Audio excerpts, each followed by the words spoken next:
In the infinite void before time itself had meaning, when existence trembled on the precipice between nothingness and becoming, a singular consciousness stirred within the cosmic darkness. This was not merely an awakening, but an explosion of awareness that would shatter the silence of eternity and forge the foundations of reality itself. The primordial waters churned with unprecedented violence, their depths concealing secrets that would reshape the very fabric of existence. Within this chaos, two fundamental forces emerged, not gradually, not peacefully, but with the fury of colliding galaxies and the precision of divine intention. Anu, the embodiment of infinite sky, stretched across the formless expanse like a canvas of pure potential. His essence was not simply air or space, but the very concept of boundlessness itself. Every breath of wind that would ever blow, every storm that would ever rage, every gentle breeze that would ever caress mortal skin, all existed as possibilities within his celestial form. His consciousness encompassed dimensions beyond human comprehension, perceiving time not as a linear progression, but as an infinite tapestry of simultaneous moments. When Anu moved through the cosmic void, reality itself bent and twisted, creating pockets of existence where none had been before. Opposite him, yet eternally connected, Ki embodied the principle of solidity and foundation. She was not merely earth or stone, but the fundamental concept of substance itself. Where Anu represented infinite possibility, Ki represented concrete manifestation. Her body contained every mountain that would ever rise, every valley that would ever sink, every grain of sand that would ever shift beneath the feet of wandering travelers. Her consciousness was deep and patient, measuring time in geological epochs rather than fleeting moments. When Ki shifted her immense form, the very concept of space reorganized itself around her, creating the fundamental architecture upon which all physical reality would eventually rest. The union of Anu and Ki was not a simple romantic coupling, nor was it a casual divine encounter. It was a cosmic necessity of such profound importance that without it, the ordered universe could never have emerged from primordial chaos. Their joining created a metaphysical explosion that sent shock waves rippling through every dimension of existence. Light and darkness separated for the first time. Hot and cold became distinct concepts. Up and down gained meaning. The fundamental dualities that would govern all future existence crystallized in that singular moment of divine union. From this unprecedented cosmic event, ENLIL emerged, not as a helpless infant, but as a fully formed deity of incomprehensible power. His very name, Lord of the Wind, or Lord of the Air, barely captured the magnitude of his essence. He was the living embodiment of the space between heaven and earth, the crucial atmospheric realm where all the invisible forces that govern mortal existence would hold sway. His birth was not merely a biological event, but a cosmic reorganization of reality itself. As he emerged from the union of sky and earth, he physically separated his parents, pushing Anu upward into the infinite celestial heights, while anchoring Ki downward into the solid terrestrial depths. This separation created the fundamental structure of the universe, a three-tiered cosmos with heaven above, earth below, and the atmospheric realm between them serving as the crucial mediating space. Enlil's domain was this middle realm, and from this position he would exercise authority over both celestial and terrestrial affairs. His power was not derivative or delegated, it was inherent and absolute. He did not rule by permission of his parents, but by the fundamental necessity of his cosmic function. The moment of ENLIL's emergence sent visible shockwaves across all planes of existence. The primordial waters that had covered everything began to recede, revealing dry land for the first time. The undifferentiated sky separated into distinct atmospheric layers, each with its own properties and purposes. Clouds formed and dispersed in patterns that would become the templates for all future weather systems. Lightning crackled across the newly formed sky, not randomly but in geometric patterns that revealed the underlying mathematical principles governing atmospheric phenomena. ENLIL's first conscious act was to take a breath, but this was no ordinary inhalation. As he drew air into his divine lungs, he simultaneously established the fundamental rhythm that would govern all breathing creatures for eternity. The expansion and contraction of his chest created the first wind, a gentle breeze that carried with it the seeds of life itself. This primordial wind circulated through the newly formed atmospheric realm, touching every corner of existence and imprinting it with ENLIL's divine signature. His second act was to speak, and his voice resonated with such power that it created the fundamental vibrations from which all sound would eventually derive. The words he spoke were not in any language that mortals would later develop, but in the pure language of cosmic command, syllables that directly shaped reality rather than merely describing it.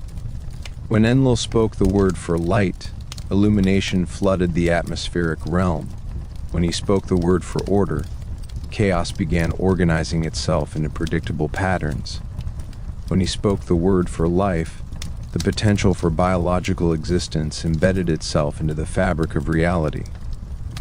As ENLIL surveyed his domain for the first time, his divine perception encompassed every cubic inch of the atmospheric realm simultaneously. He could feel the pressure differentials that would eventually create winds. He could sense the moisture content that would form clouds and rain.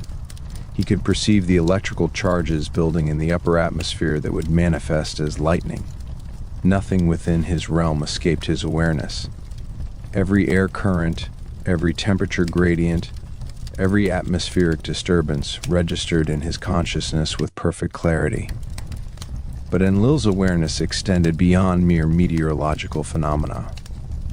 He could perceive the subtle energies that flowed between heaven and earth, the invisible currents of divine power that would later be called magic or supernatural force. These energies moved through the atmospheric realm like rivers of light, visible only to divine perception. ENLIL instinctively understood that controlling these energy flows would be crucial to maintaining cosmic order and preventing the universe from sliding back into primordial chaos. The young god's physical form reflected his dual nature as both creator and destroyer. Ancient texts would later describe him as a figure of imposing stature, standing at a height that dwarfed mountains when he chose to manifest physically. His eyes flashed with the intensity of lightning strikes, capable of seeing through any deception or illusion. His voice could range from the gentle whisper of a summer breeze to the deafening roar of a Category 5 hurricane. His beard flowed like storm clouds, dark and turbulent, constantly shifting in response to his emotional state. When ENLIL was calm and pleased, his presence brought a sensation of refreshing coolness, like the pleasant breeze that follows a summer storm. The air around him would shimmer with a gentle golden light, and those in his presence would feel their spirits lifted and their minds clarified. But when anger stirred within him, the transformation was terrifying to behold. The air around him would crackle with electrical energy, visible as blue-white arcs of lightning that danced across his skin. His breath would become scorching wind that could wither plants and crack stone. His movements would generate powerful wind currents capable of knocking down anyone who approached too closely. ENLIL's mastery over atmospheric phenomena manifested in countless forms, each reflecting a different aspect of his complex nature. He could summon gentle breezes that carried moisture from distant seas, breathing life back into parched fields and ensuring bountiful harvests. These nurturing winds were not random or chaotic, but precisely calibrated to deliver exactly the right amount of moisture to exactly the right locations at exactly the right times. Farmers who learned to recognize the subtle signs of ENLIL's favor could predict weather patterns with uncanny accuracy, knowing when to plant and when to harvest based on the direction and quality of the morning breezes.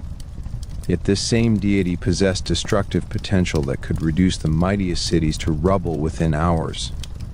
When his wrath was aroused, whether by human transgression, divine politics, or cosmic necessity, ENLIL could unleash tempests of such devastating power that they seemed to possess malevolent intelligence. These storms would seek out specific targets with uncanny precision, destroying designated structures while leaving neighboring buildings mysteriously untouched.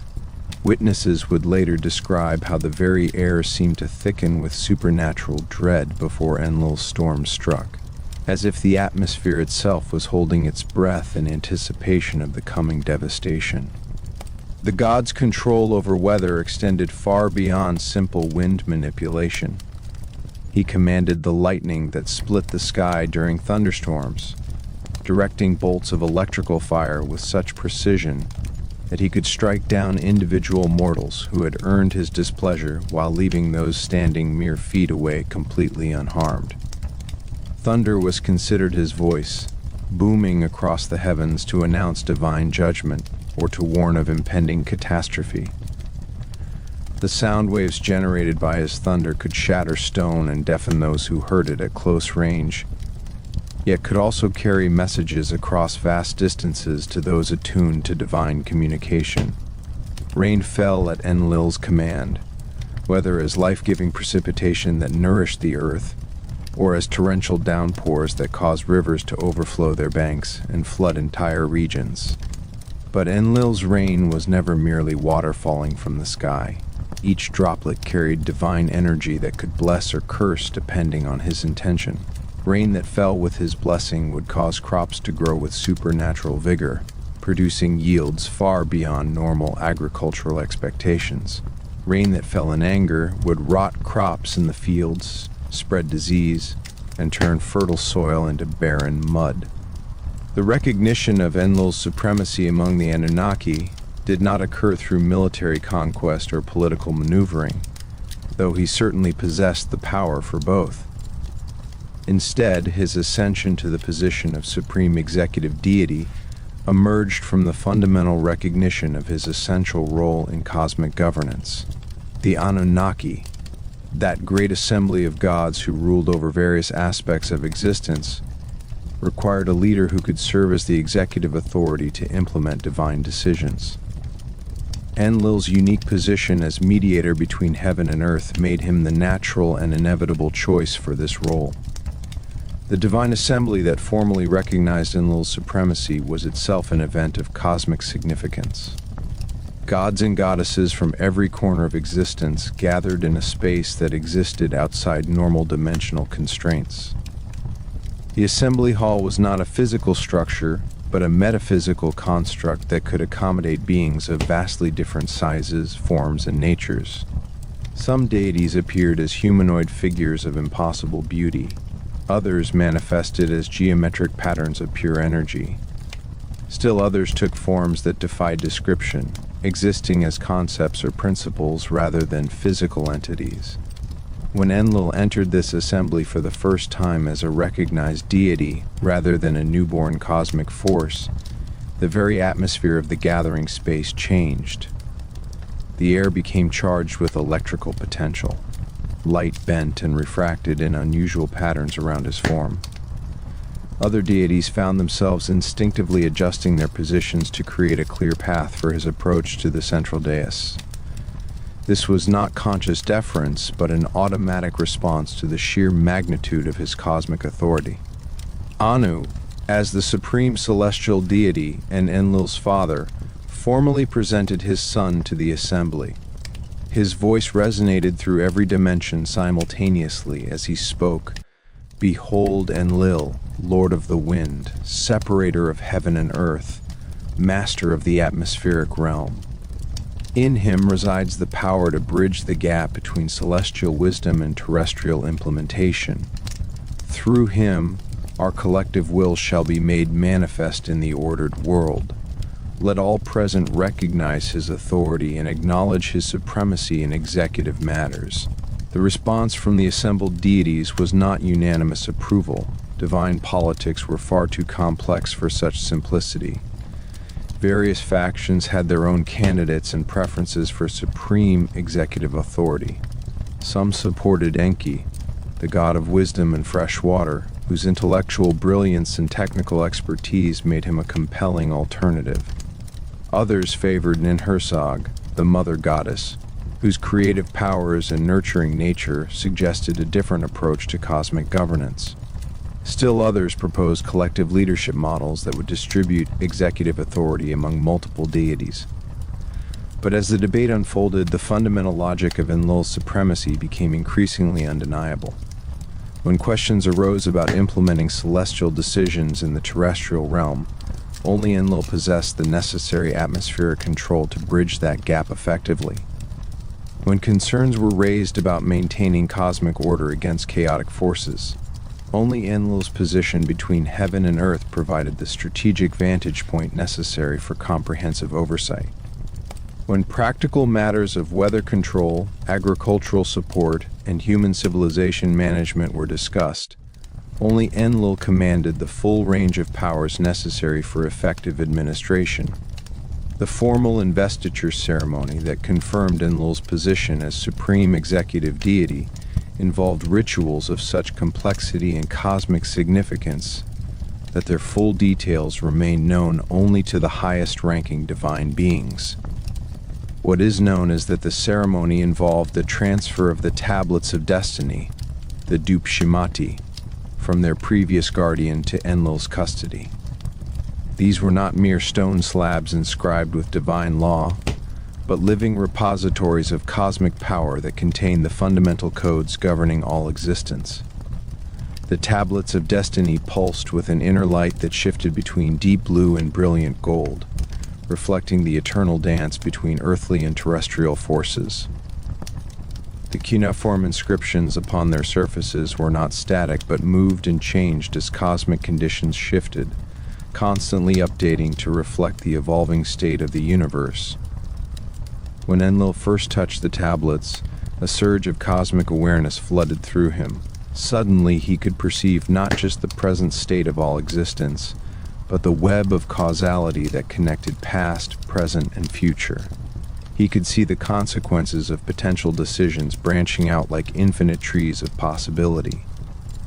The tablets responded to ENLIL's touch in ways they had never responded to their previous guardian.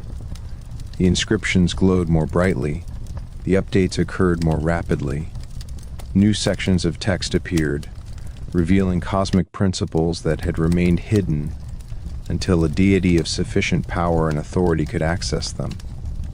It became clear to all observers that the tablets had been waiting for ENLIL, that they had been created with him specifically in mind as their ultimate keeper.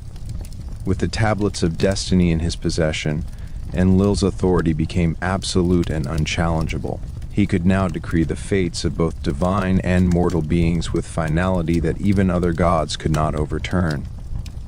When he inscribed a new destiny upon the tablets, the very fabric of reality adjusted to accommodate his decision. Kings rose to power or fell from grace according to his written commands. Entire civilizations experienced periods of prosperity or decline based on modifications he made to their cosmic records. The process of fate writing required ENLIL to enter a state of profound cosmic awareness that connected him directly to the fundamental forces underlying existence. He would position himself at the center of his divine chamber, surrounded by swirling currents of atmospheric energy that served as conduits to every corner of the universe. The tablets would float before him at eye level, their surfaces clearing to provide blank space for new inscriptions. Using a stylus crafted from crystallized lightning, ENLIL would carefully inscribe the cuneiform characters that would become immutable cosmic law. Each stroke of the divine stylus sent ripples through multiple dimensions, alerting other cosmic forces to the impending change in universal order. The characters would glow with intense heat as they were inscribed, then gradually cool to a steady luminescence that indicated their permanent integration into the cosmic code. Once a fate had been written upon the tablets, not even ENLIL himself could easily alter it, as the cosmic forces would resist any attempt to contradict previously established destiny patterns. ENLIL's cosmic significance was formally recognized through the assignment of his sacred number, 50. This was not an arbitrary designation, but a profound mathematical and mystical statement. In Mesopotamian numerology, 50% represented completion and perfection, being the sum of the sacred numbers associated with the fundamental forces of creation. The choice of 50 as Enlil's identifying number reflected his position as the culminating authority in the divine hierarchy, the point at which all divine powers converged and found their ultimate expression. The numerical symbolism extended to various aspects of Enlil's worship and representation. Temples dedicated to him incorporated architectural elements based on multiples of 50, creating sacred spaces that resonated with his divine frequency. Ritual calendars organized around 50-day cycles marked important religious observances. Mathematical calculations used in divination and astronomical observation often employed 50 as a base unit for determining divine will. The number became so closely associated with Enlil that merely seeing it in certain contexts could evoke his presence and authority. Enlil's association with the constellation Bootes established his presence in the night sky as a constant reminder of his cosmic authority.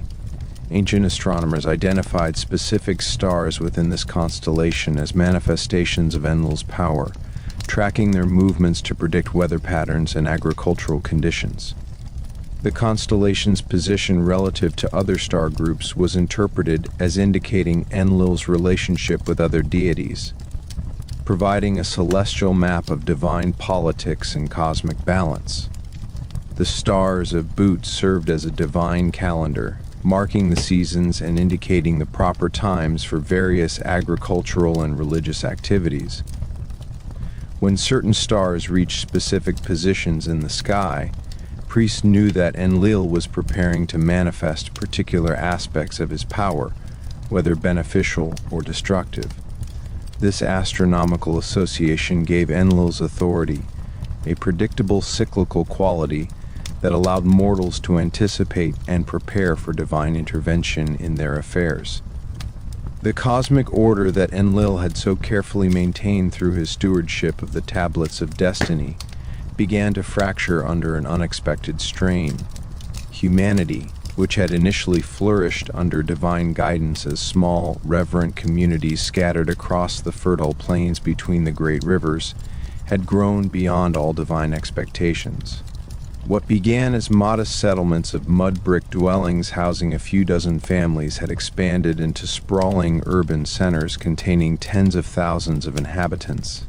These cities pulsed with constant activity that generated a continuous din of human voices, clattering tools, bleating livestock, and rumbling cartwheels that rose from the earth like an unceasing assault upon the atmospheric realm.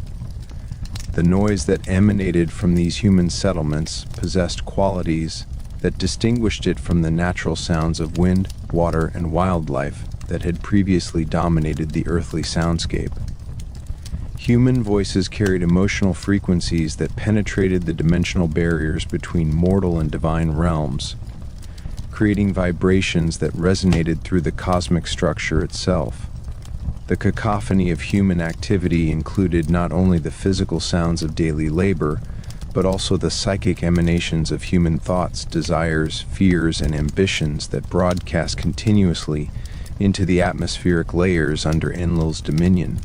Enlil's divine senses, attuned to the subtle harmonies of cosmic order, found themselves constantly bombarded by this chaotic symphony of human existence. The god's attempts to rest in his celestial palace were repeatedly interrupted by the rising crescendo of mortal activity that began before dawn and continued well past sunset. Market vendors calling out their wares, children playing in crowded streets, craftsmen hammering metal and chiseling stone, priests chanting elaborate rituals, and rulers delivering proclamations to assembled crowds, all contributed to an acoustic environment that had become intolerable to divine sensibilities. But the noise was merely the most obvious symptom of a deeper corruption that had infected human civilization. As cities grew larger and more complex, the simple piety and divine reverence that had characterized early human communities gradually eroded. The direct relationship between humans and gods, once maintained through daily offerings, sincere prayers, and genuine gratitude, became mediated through elaborate priestly bureaucracies more concerned with institutional power than spiritual authenticity. The corruption manifested in forms that violated fundamental cosmic principles. Cities that had once maintained proper ritual observances and divine acknowledgments gradually developed secular attitudes that prioritized material prosperity over spiritual obligations. Merchants engaged in deceptive trading practices that disrupted the cosmic balance between fair exchange and divine justice. They used false weights and measures, adulterating their products with inferior materials while charging premium prices. They hoarded essential goods during times of scarcity, profiting from the suffering of their neighbors, rather than sharing resources according to divine principles of charity and community support. Rulers began claiming authority that derived from military conquest rather than divine appointment, establishing governmental systems that ignored celestial guidance in favor of purely human political calculations. Kings who should have served as intermediaries between divine will and human society instead positioned themselves as absolute authorities, accountable to no higher power. They demanded worship and reverence that properly belonged only to the gods, constructing monuments to their own glory rather than temples honoring divine benefactors. Sexual misconduct became endemic in these expanding urban centers, with humans engaging in relationships that violated the cosmic patterns of procreation and social organization. Adultery destroyed the family structures that provided stability to human communities. Rape and sexual exploitation created trauma that generated particularly jarring frequencies in the atmospheric realm. Temple prostitution, originally a sacred practice connecting human sexuality to divine creative forces, devolved into mere commercial transaction devoid of spiritual significance. These violations of divine law regarding human sexuality produced psychic emanations that caused physical discomfort to ENLIL whenever he attempted to survey his earthly domain. Violence between humans escalated from occasional disputes over resources to systematic warfare that devastated entire regions. Armies equipped with bronze weapons and siege equipment laid waste to cities that had taken generations to build, creating scenes of destruction that mockingly paralleled the divine prerogative to dispense judgment through natural disasters. The screams of battle victims and the wailing of survivors created acoustic patterns that resembled the sounds of cosmic chaos entities that ENLIL had worked for eons to suppress. The proliferation of false gods and idolatrous practices particularly offended ENLIL's sense of cosmic order. Humans began worshipping deified kings, sacred animals, and even inanimate objects, directing their spiritual energies toward entities that possessed no legitimate divine authority. These misdirected prayers and offerings created confused spiritual frequencies that interfered with the proper flow of cosmic energy between divine and mortal realms. The resulting disruption made it increasingly difficult for legitimate deities to maintain their connections with human worshippers. ENLIL's growing irritation with human behavior manifested through increasingly severe weather phenomena that served as warnings of divine displeasure. Drought conditions persisted longer than normal seasonal patterns would suggest, withering crops and depleting water sources. Flash floods struck regions that should have remained dry according to cosmic meteorological codes, destroying homes and drowning livestock. Windstorms of unusual intensity damaged crops and buildings in areas where human corruption had reached particularly egregious levels. Lightning strikes targeted specific individuals who had committed especially offensive violations of divine law, leaving their charred corpses as warnings to others. Despite these clear signs of divine displeasure, humanity continued its descent into chaos and corruption. The warnings encoded in natural disasters were either ignored completely or misinterpreted as random misfortunes rather than deliberate divine communications. Human scholars and priests who should have possessed the wisdom to read these cosmic signs instead developed elaborate theories that attributed natural phenomena to purely material causes, effectively denying divine involvement in earthly affairs altogether. The breaking point arrived when Enlil's attempts to rest in his celestial palace were completely thwarted by the unrelenting noise rising from human settlements. The god's divine constitution required periods of deep meditation during which he could align his consciousness with fundamental cosmic rhythms and recharge his supernatural energies. The constant barrage of human-generated disturbances made such restorative rest impossible, gradually weakening Enlil's ability to maintain cosmic order and threatening the stability of the entire divine system. Enlil's decision to cleanse the earth through flood represented not merely an emotional response to human annoyance, but a calculated cosmic intervention designed to restore universal balance.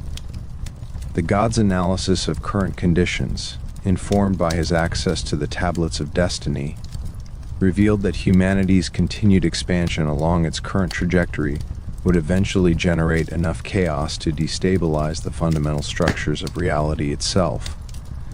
The flood would serve as a cosmic reset mechanism, eliminating the sources of disruption while preserving the essential elements needed for a more harmonious future development. The divine assembly that convened to consider Enlil's proposal was the most significant gathering of cosmic powers since the original establishment of universal order.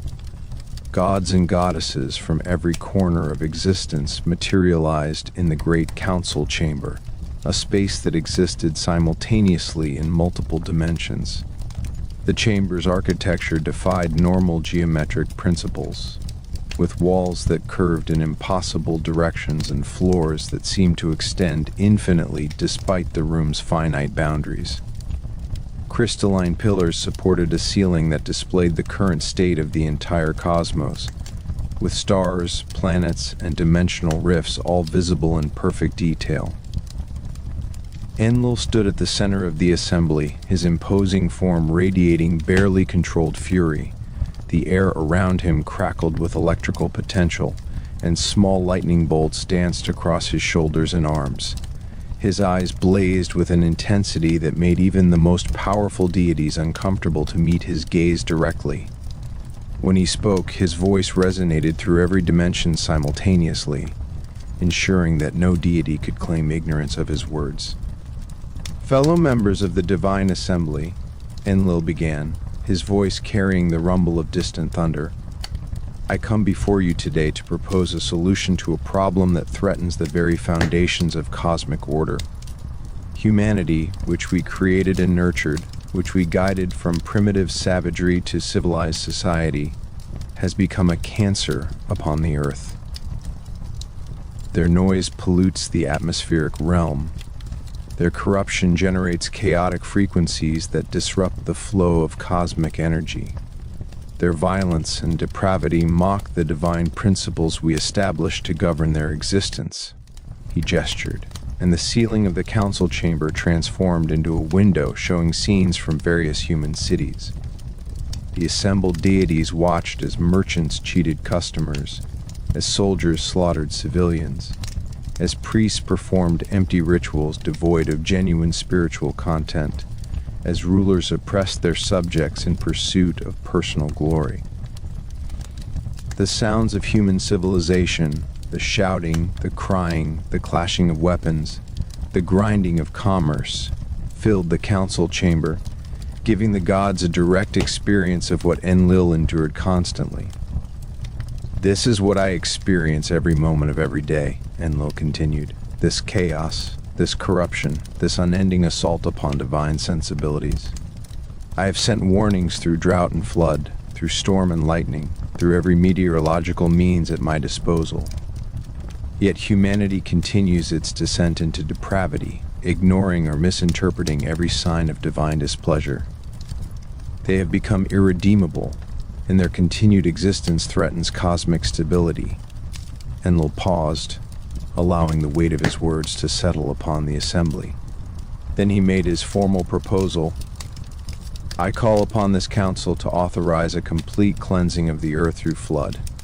I will use my atmospheric powers to generate rainfall of unprecedented magnitude, drawing moisture from every ocean and sea.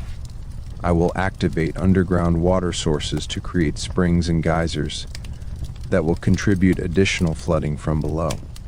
I will ensure that every human settlement, from the smallest village to the greatest city, is completely submerged. Humanity will be wiped from the face of the earth, and we will begin again with a clean slate. The reaction from the assembled deities was immediate and divided. Anu, as the supreme celestial authority and Enlil's father, expressed concern about the precedent that would be set by completely destroying human civilization. "My son," he said carefully, "your frustration is understandable, and your analysis of human corruption is accurate. But total annihilation seems extreme. Humans are our creation, and their existence serves purposes beyond merely avoiding annoyance to divine sensibilities. They provide worship that sustains us. They build temples that honor us. They serve as the audience for our cosmic drama. To destroy them completely would be to eliminate these benefits." Ninhursag, the mother goddess responsible for human creation, argued even more passionately for alternative solutions. Her voice carried the weight of maternal concern as she addressed the assembly. "I shaped humanity from clay with my own hands. I breathed life into their forms. I nurtured them through their early development. They are my children, however wayward they may have become. Surely there must be alternatives to complete genocide. Could we not send more targeted punishments? Could we not elevate certain righteous humans to positions of authority and allow them to reform their societies? Could we not intervene more directly in human affairs to guide them back toward proper behavior?" Various agricultural and urban deities worried about the impact on their own spheres of influence if their human worshippers were eliminated. The god of grain pointed out that human agriculture had created vast fields of cultivated crops that had become habitats for various divine and semi-divine beings. The goddess of cities noted that urban centers had become focal points for cosmic energy flows, and their sudden elimination might create dangerous disruptions in the metaphysical infrastructure of reality. Enki, the god of wisdom and fresh water, raised the most significant objection to Enlil's flood proposal. His argument focused on the waste of divine creative energy that would result from completely destroying humanity rather than reforming it. "Brother," Enki addressed Enlil directly, "I do not dispute your assessment of human corruption. The evidence is overwhelming and undeniable. But I question whether total annihilation is the wisest response. Humans, despite their current depravity, retain the potential for spiritual development and proper divine relationship if given appropriate guidance." Enki continued, his voice carrying the calm certainty of deep wisdom. "Consider the effort we have invested in human development.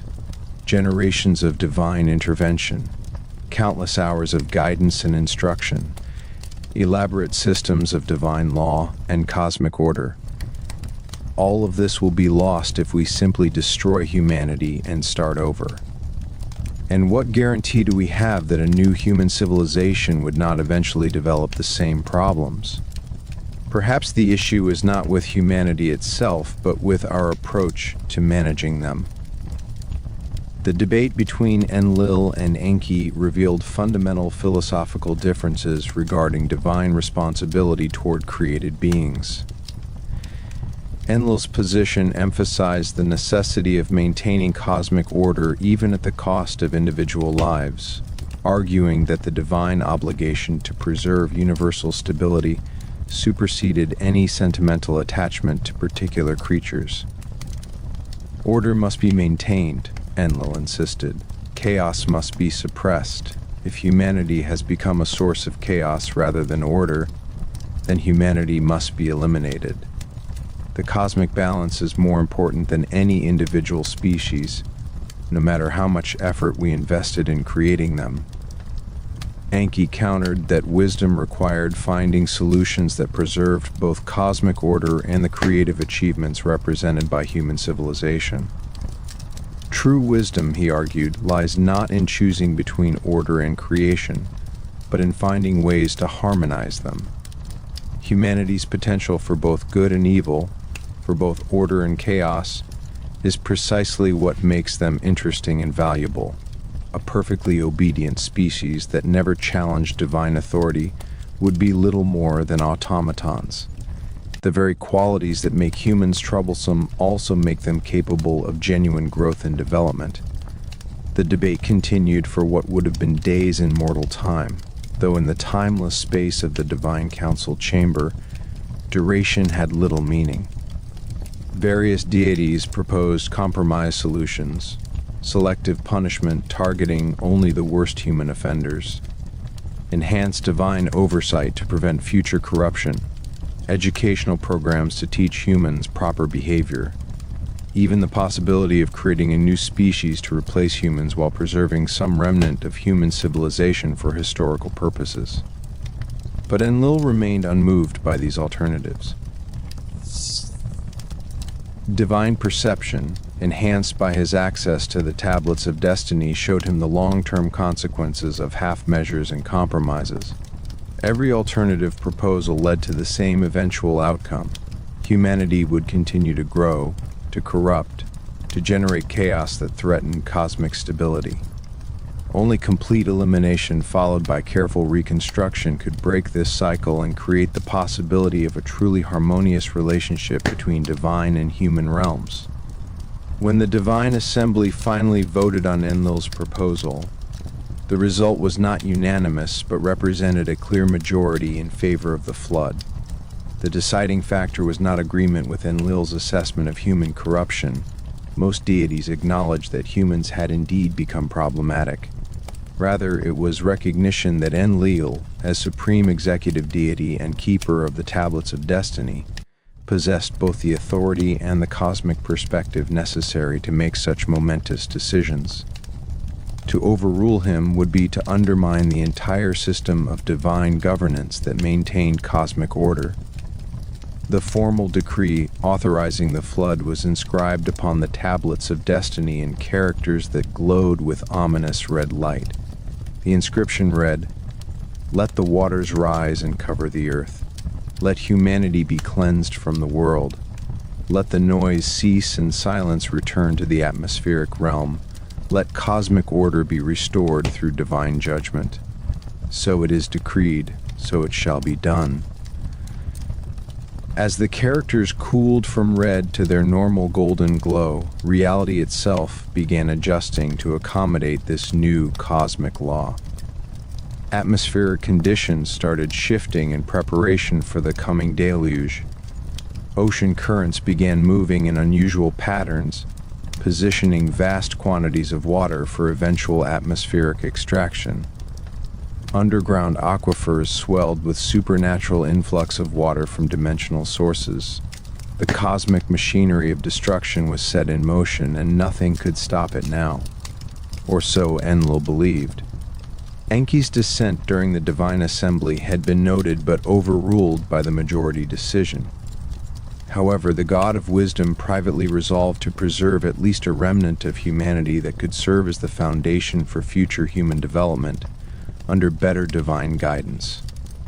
His selection of Utnapishtim, known in some traditions as Atrahasis, as the recipient of secret flood warnings, represented a carefully calculated act of divine insubordination designed to minimize the long-term damage of ENLIL's drastic solution. Utnapishtim distinguished himself from his contemporaries through exceptional piety and wisdom that had earned him recognition even among the Divine Assembly. Unlike most humans of his era, he maintained daily ritual observances that properly honored the gods and sought divine guidance for important decisions. His household operated according to principles of justice and charity that reflected genuine understanding of cosmic law. He treated his servants with respect, shared his resources with the poor, and resolve disputes through fair mediation rather than violence or deception. Most importantly, Utnapishtim's spiritual sensitivity allowed him to perceive divine communications that remained invisible to ordinary human consciousness.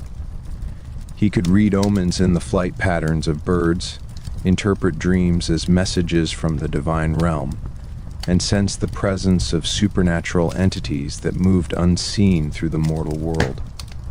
This exceptional spiritual awareness made him the ideal candidate for receiving and understanding the cryptic warnings that Enki would need to deliver. Enki's approach to warning Utnapishtim required extreme subtlety to avoid direct violation of the Divine Assembly's decision, while still providing sufficient information to enable human survival. The god chose to communicate through dreams and omens that could be interpreted as natural phenomena rather than explicit divine intervention. He also employed the clever technique of speaking through the walls of Utnapishtim's reed house, delivering his message to the structure itself rather than directly to the human, thus technically avoiding the prohibition against warning mortals. On a night when the moon hung full and bright in the cloudless sky, Utnapishtim lay sleeping in his reed house on the outskirts of the city of Shuruppak. His sleep was deep but not peaceful, troubled by vague anxieties about the increasing corruption he witnessed daily in his community. In this state of troubled rest, he became aware of a voice, not speaking in his ear but seeming to emanate from the very walls of his dwelling.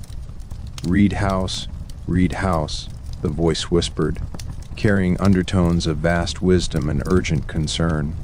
Wall, hear my words and understand.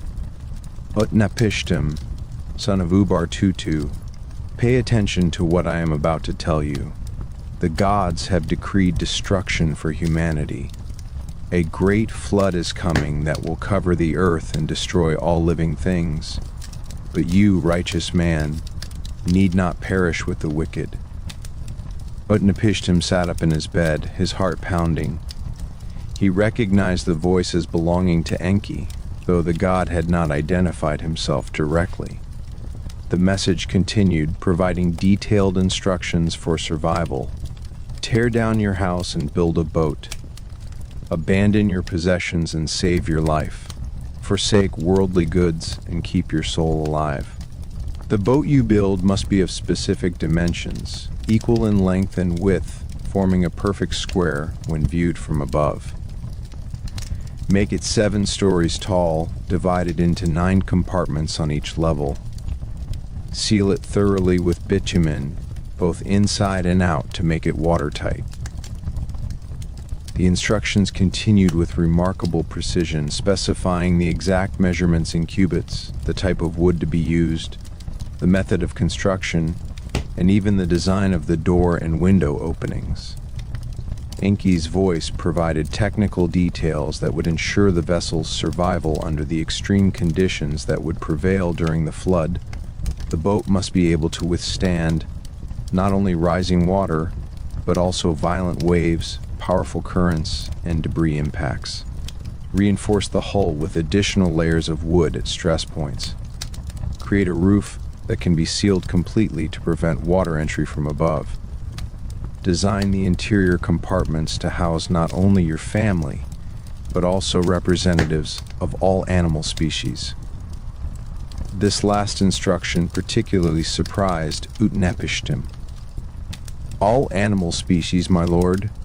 He asked the wall, still maintaining the fiction that he was not directly conversing with a deity. How am I to gather such a collection? And how will I know when the flood is about to begin? Enki's voice responded with additional guidance. The animals will come to you of their own accord when the time is right, guided by instincts I will implant in them. As for timing, I will send you a sign. When you see bread falling from the sky in the morning and wheat raining down in the evening, enter the boat and seal the door. The flood will begin shortly thereafter. Utnapishtim spent the following days in a state of controlled urgency. He could not openly announce his purpose without revealing the divine warning. and potentially alerting ENLIL to Enki's interference. Instead, he told his neighbors and family members that he had decided to leave the city due to a personal conflict with the local ruler. The boat, he claimed, would carry him and his household to a new settlement downriver where they could start fresh. This explanation was accepted without much question. Such migrations were not uncommon in that era. Utnapishtim's neighbors even helped with the construction, viewing it as a community project to assist a respected member who was relocating. They had no idea they were building the instrument of their own replacement, the vessel that would preserve life while they perished. The construction process took months of intensive labor. Utnapishtim hired skilled craftsmen to help with the more technical aspects of the work, paying them generously from his accumulated wealth. The boat gradually took shape, its massive form dominating the landscape near Utnapishtim's property. The perfect square design struck some observers as unusual. Most boats were elongated for better water navigation, but Utnapishtim explained that he wanted a stable platform for transporting his household goods and livestock. As the construction neared completion, Utnapishtim began the delicate process of gathering supplies for the voyage. He stockpiled food and water, carefully calculating how much would be needed to sustain his family and the animals for an extended period. He collected seeds from various plants, preserving the genetic diversity that would be needed to restart agriculture after the flood. He gathered tools, weapons, and other implements that would be essential for rebuilding civilization. The gathering of animals proved to be exactly as Enki had promised, miraculous yet subtle enough to avoid obvious supernatural intervention. Wild animals that normally fled from human contact began appearing near Utnapishtim's property, approaching with unusual docility. A pair of lions walked calmly up to the boat and waited patiently to be led aboard. Wolves and sheep, natural enemies, stood peacefully side by side. Birds of every species flew to the vessel and perched on its rails. Even insects seemed to organize themselves into breeding pairs that crawled or flew into designated compartments. Utnapishtim's family members, his wife, his sons and daughters, their spouses, and his grandchildren, watched this animal gathering with growing awareness that something far beyond normal human experience was occurring. Utnapishtim finally revealed the truth to them. A great flood was coming, decreed by the gods to destroy humanity, but they had been chosen for preservation. The revelation was met with a mixture of terror and gratitude. Terror at the thought of the coming destruction, gratitude for their selection for survival. The sign that Enki had promised arrived exactly as described. One morning, Utnapishtim awoke to find bread falling from the sky, not metaphorically but literally. Loaves of bread materialized in the air and drifted down like snow, covering the ground around his property. That evening, wheat rained down in golden streams, piling up in drifts against the walls of buildings. The citizens of Shuruppak marveled at this strange phenomenon, interpreting it as a blessing from the gods, a sign of coming abundance. Only Utnapishtim understood its true meaning. He immediately gathered his family and ushered them aboard the boat. The animals, as if responding to an unheard signal, began moving into their designated compartments with orderly precision. Within hours, all living things destined for preservation were aboard. Utnapishtim took one last look at the city where he had lived his entire life, at the neighbors who had helped him build his salvation without knowing it, at the world that was about to end. Then he entered the boat and sealed the door behind him, using the bitumen mixture to ensure a watertight seal. Inside the vessel, lit by oil lamps that cast flickering shadows on the wooden walls, Utnapishtim and his family waited. The animals, crowded into their compartments, remained surprisingly calm, as if they too understood the cosmic significance of what was about to occur. They did not have to wait long. ENLIL began the preliminary atmospheric preparations that would generate the necessary meteorological conditions for the flood. His divine consciousness expanded to encompass the entire atmospheric realm simultaneously. perceiving every air current, every moisture gradient, every pressure differential across the whole world. He reached out with his power to the vast oceans that covered most of the Earth's surface, drawing moisture from their depths with supernatural efficiency. The process began subtly. Humidity levels increased gradually across all regions, creating a sticky, oppressive atmosphere that made breathing uncomfortable and sleep difficult. Clouds began forming in unusual patterns, not the normal scattered formations that preceded typical rainstorms, but solid sheets of gray that spread across the sky like a closing lid.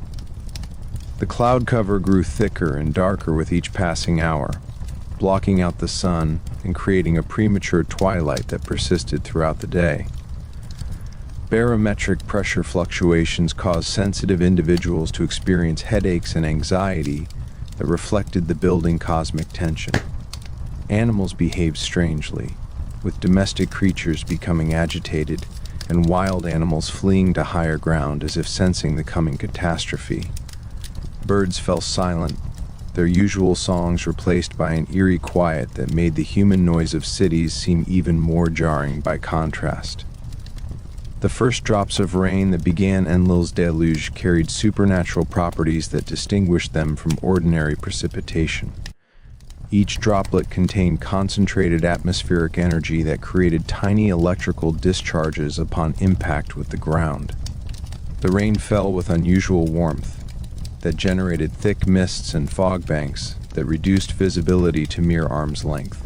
The sound of raindrops striking various surfaces produced harmonics that resonated with frequencies of cosmic judgment and divine wrath. Human reactions to the beginning rainfall varied according to individual sensitivity and regional conditions. Some communities initially welcomed the precipitation as relief from recent drought conditions, organizing celebrations and Thanksgiving rituals that ironically honored the very deity who was orchestrating their destruction. Children danced in the warm rain, laughing and playing as if this were a blessing rather than the beginning of annihilation. Others recognized the supernatural qualities of the rain and attempted to seek shelter or perform emergency rituals to appease whatever divine forces were manifesting through the weather. Priests hurried to temples to offer sacrifices and prayers. Rulers consulted with advisors about whether this unusual weather required some official response. Merchants worried about their goods being damaged by the persistent moisture. But as hours passed and the rain not only continued but intensified, initial reactions of welcome or mild concern transformed into growing unease. The rain fell harder and harder, progressing from gentle shower to steady downpour to torrential deluge that made outdoor activity impossible. The warm raindrops that had initially seemed pleasant became a scalding assault that caused pain on exposed skin. The mist and fog grew so thick that people could not see their own hands held at arm's length. Rivers and streams that normally carried modest flows became raging torrents within the first day. Water levels rose with shocking speed, overflowing banks and flooding low-lying areas. Bridges that had stood for generations were swept away by the force of the current. Buildings near waterways found their foundations undermined by the relentless flow, collapsing into the churning waters and adding their debris to the destructive force of the flood. Underground water sources activated by ENLIL's power created geysers and springs that erupted without warning, adding to the chaos of the surface flooding. The ground itself seemed to be rejecting humanity, spewing forth water from below even as water poured down from above. Cellars and underground storage areas flooded immediately, destroying food supplies and trapping anyone unfortunate enough to be below ground level when the waters rose.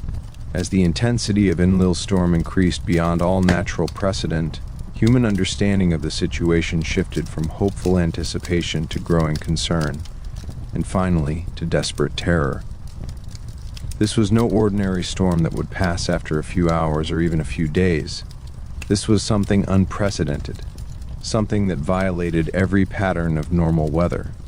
This was divine judgment made manifest through meteorological catastrophe. People fled to higher ground, abandoning their homes and possessions in desperate attempts to escape the rising waters. But the flood pursued them relentlessly. What had been hills became islands, then disappeared entirely beneath the swelling waters. What had been mountains became temporary refuges, crowded with desperate humans and animals, all seeking the same salvation from the same doom. The rain fell with such force that it stripped leaves from trees and eroded soil from hillsides within hours. The sound was deafening, a constant roar that made communication impossible except through gestures and screams. The impact of raindrops on the water's surface created a mist that rose back into the air, making it difficult to distinguish between the water falling from above and the water rising from below. ENLIL watched the destruction from his celestial vantage point with grim satisfaction. The noise that had tormented him for so long was finally being silenced. The chaotic frequencies generated by human corruption were being washed away. The cosmic order he had worked so long to establish was being restored through this act of divine cleansing.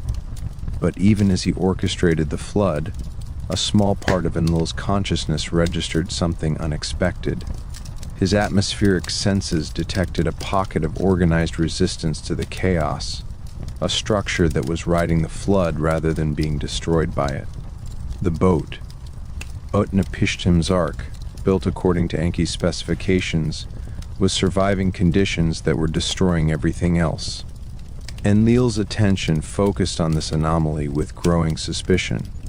The boat's design was too perfect, too precisely calibrated to the specific conditions of this particular flood. This was not human ingenuity, but divine intervention. Someone had warned Utnapishtim. Someone had provided him with the knowledge necessary to build a vessel that could survive the unsurvivable. But this realization would have to wait. The flood was not yet complete. ENLIL redoubled his efforts, drawing even more moisture from the oceans, activating even more underground water sources, intensifying the rainfall to levels that defied physical possibility. The waters rose higher and higher, covering the hills, submerging the mountains, transforming the entire world into a single vast ocean with no land visible anywhere.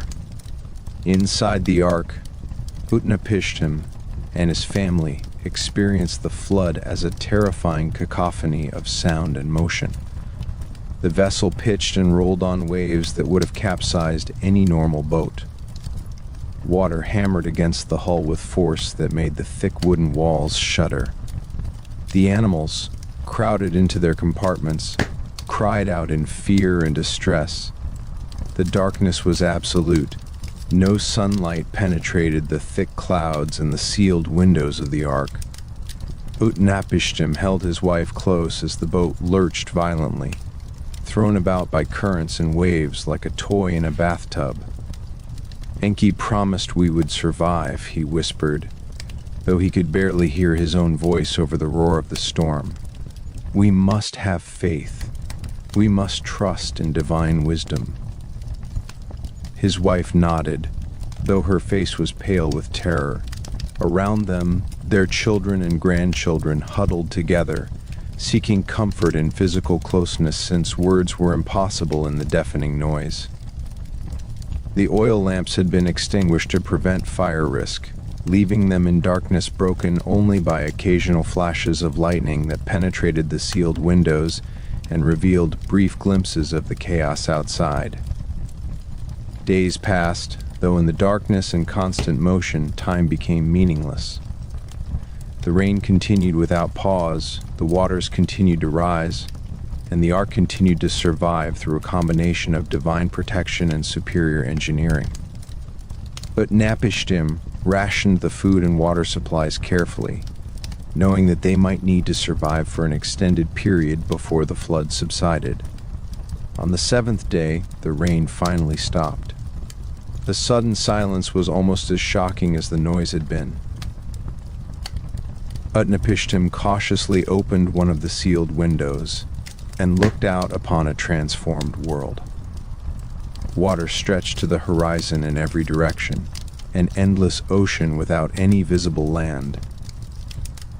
The sky was clearing, with patches of blue appearing between the dissipating clouds. The sun emerged, its light reflecting off the water's surface in a blinding glare.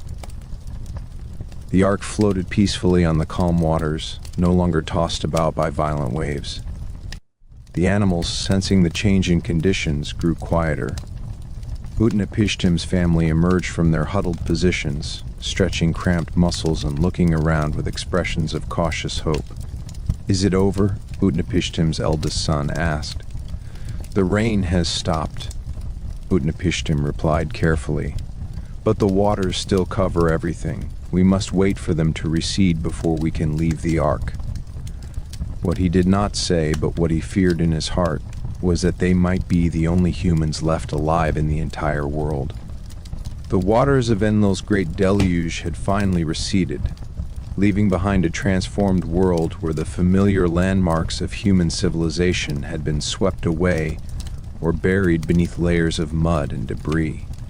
The gods' atmospheric realm, once tormented by the constant cacophony of human activity, now enjoyed a profound silence broken only by the gentle sounds of wind moving through empty spaces and water, trickling from elevated areas back toward the great rivers.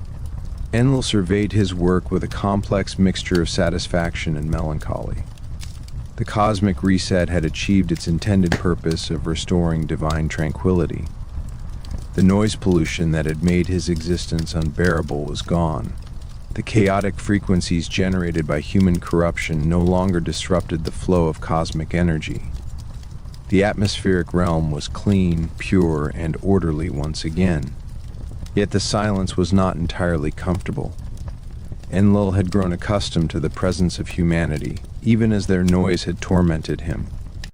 The earth felt empty now, devoid of the vibrant energy that human civilization had generated. The temples stood abandoned, their altars cold and their offerings rotted away. The fields lay fallow with no farmers to tend them. The cities were ruins, their walls collapsed and their streets choked with mud.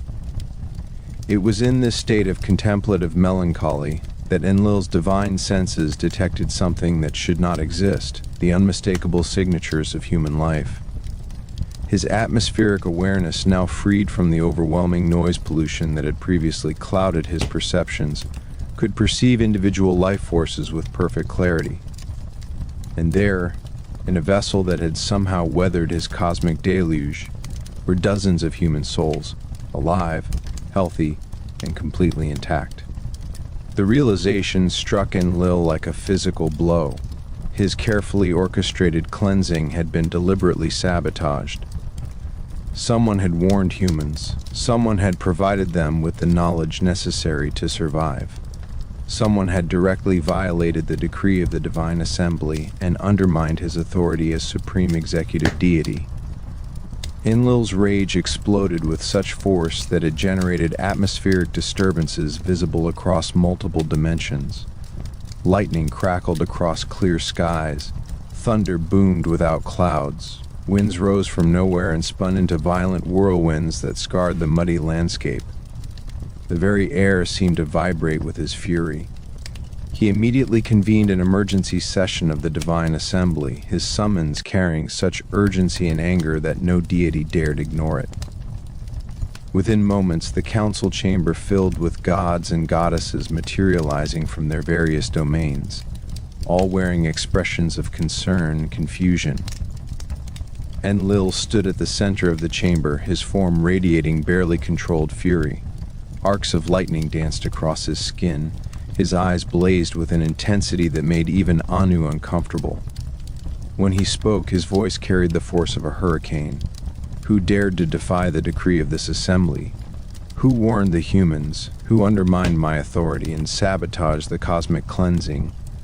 The assembled deities looked at each other with genuine confusion, all except Enki, who maintained a carefully neutral expression that immediately drew Enlil's attention. The god of wind turned his blazing gaze upon his brother, and understanding dawned with terrible clarity. "You," Enlil said, his voice dropping to a dangerous whisper that was somehow more terrifying than his previous shout. "You warned them. You gave them the knowledge to build that boat. You deliberately violated the Assembly's decision and preserved the very corruption we sought to eliminate. Enki met his brother's gaze without flinching, his expression calm and unrepentant. I did, he acknowledged simply. I warned Utnapishtim, a righteous man who did not deserve to perish with the wicked. I provided him with the knowledge to build a vessel that could survive your flood.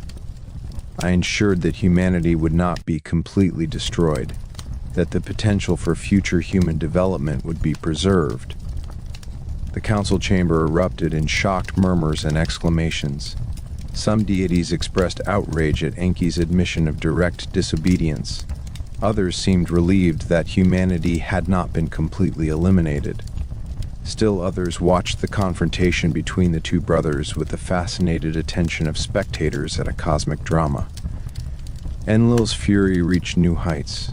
"You had no right," he roared, his voice generating physical shockwaves that rippled through the chamber.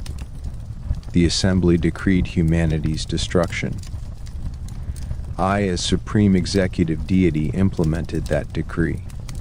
Your interference was not wisdom, but treason against cosmic order itself. Enki remained calm in the face of his brother's rage, responding with the measured tones of deep wisdom. I had every right to act according to my conscience and my understanding of cosmic principles. Yes, the assembly decreed humanity's destruction, but that decree was based on incomplete analysis and emotional reaction rather than true wisdom. Humanity's corruption was real, but their potential for redemption was equally real. To destroy them completely would have been a waste of divine creative energy and a missed opportunity for genuine cosmic improvement. The philosophical debate that had begun in the previous assembly now resumed with even greater intensity. ENLIL argued that successful execution of divine will require absolute compliance from all deities regardless of personal reservations. If every god and goddess can simply ignore collective decisions whenever they disagree, then we have no cosmic order at all. We have chaos, with each deity pursuing their own agenda without regard for the greater good. My authority as supreme executive deity means nothing if it can be casually undermined by anyone who thinks they know better. Enki countered that divine wisdom sometimes required individual deities to interpret collective decisions in ways that achieved underlying objectives, rather than merely following literal instructions. Blind obedience is not wisdom, brother. The assembly's true goal was not the destruction of humanity per se, but the restoration of cosmic order and the elimination of corruption. I achieved that goal through preservation and reformation, rather than annihilation. Utnapishtim and his family represent the best of humanity, righteous, pious, and properly reverent toward divine authority. By preserving them, I ensured that future human civilization would be built on a foundation of genuine divine relationship, rather than the corruption that characterized the previous era. Other deities began weighing in on the debate. Ninhursag expressed relief that some remnant of her human creation had survived, supporting Enki's action as a wise compromise between total destruction and inadequate punishment. Various agricultural and craft deities admitted that they had mourned the loss of human worshippers who had developed sophisticated understanding of their respective domains through centuries of proper ritual relationship. Anu, as supreme celestial authority, finally intervened to prevent the debate from devolving into complete chaos. His voice carried the weight of ultimate divine authority as he addressed the assembly. Enough. Both ENLIL and Enki have valid points. ENLIL is correct that divine authority requires compliance and that casual disregard for collective decisions undermines cosmic order. Enki is correct that wisdom sometimes requires flexibility and that the complete destruction of humanity would have been wasteful and potentially counterproductive. He paused, allowing his words to settle upon the assembly before continuing. Therefore, I propose a compromise that acknowledges both positions. ENLIL's authority as supreme executive deity is reaffirmed. His decisions regarding cosmic governance are to be respected and implemented. However, Enki's preservation of Utnapishtim and his family is also acknowledged as a wise action that serves long-term cosmic interests. The surviving humans will be allowed to live, but they will be transformed and relocated to ensure they do not simply recreate the problems that necessitated the flood. This compromise satisfied neither ENLIL nor Enki completely, but both recognized it as the best resolution available, given the political realities of the Divine Assembly. ENLIL's authority was preserved, preventing the precedent of casual disobedience from undermining cosmic governance. Enki's wisdom was acknowledged, validating his concern for preserving human potential. And most importantly, a path forward was established that could restore cosmic order while maintaining the benefits of human civilization. The specific terms of the compromise required ENLIL to personally oversee the transformation of Utnapishtim and his wife into immortal beings who would be relocated to a distant realm at the mouth of the rivers, far from ordinary human civilization. This transformation would remove them as potential models for future human resistance to divine judgment, while honoring their righteousness and Enki's wisdom in preserving them.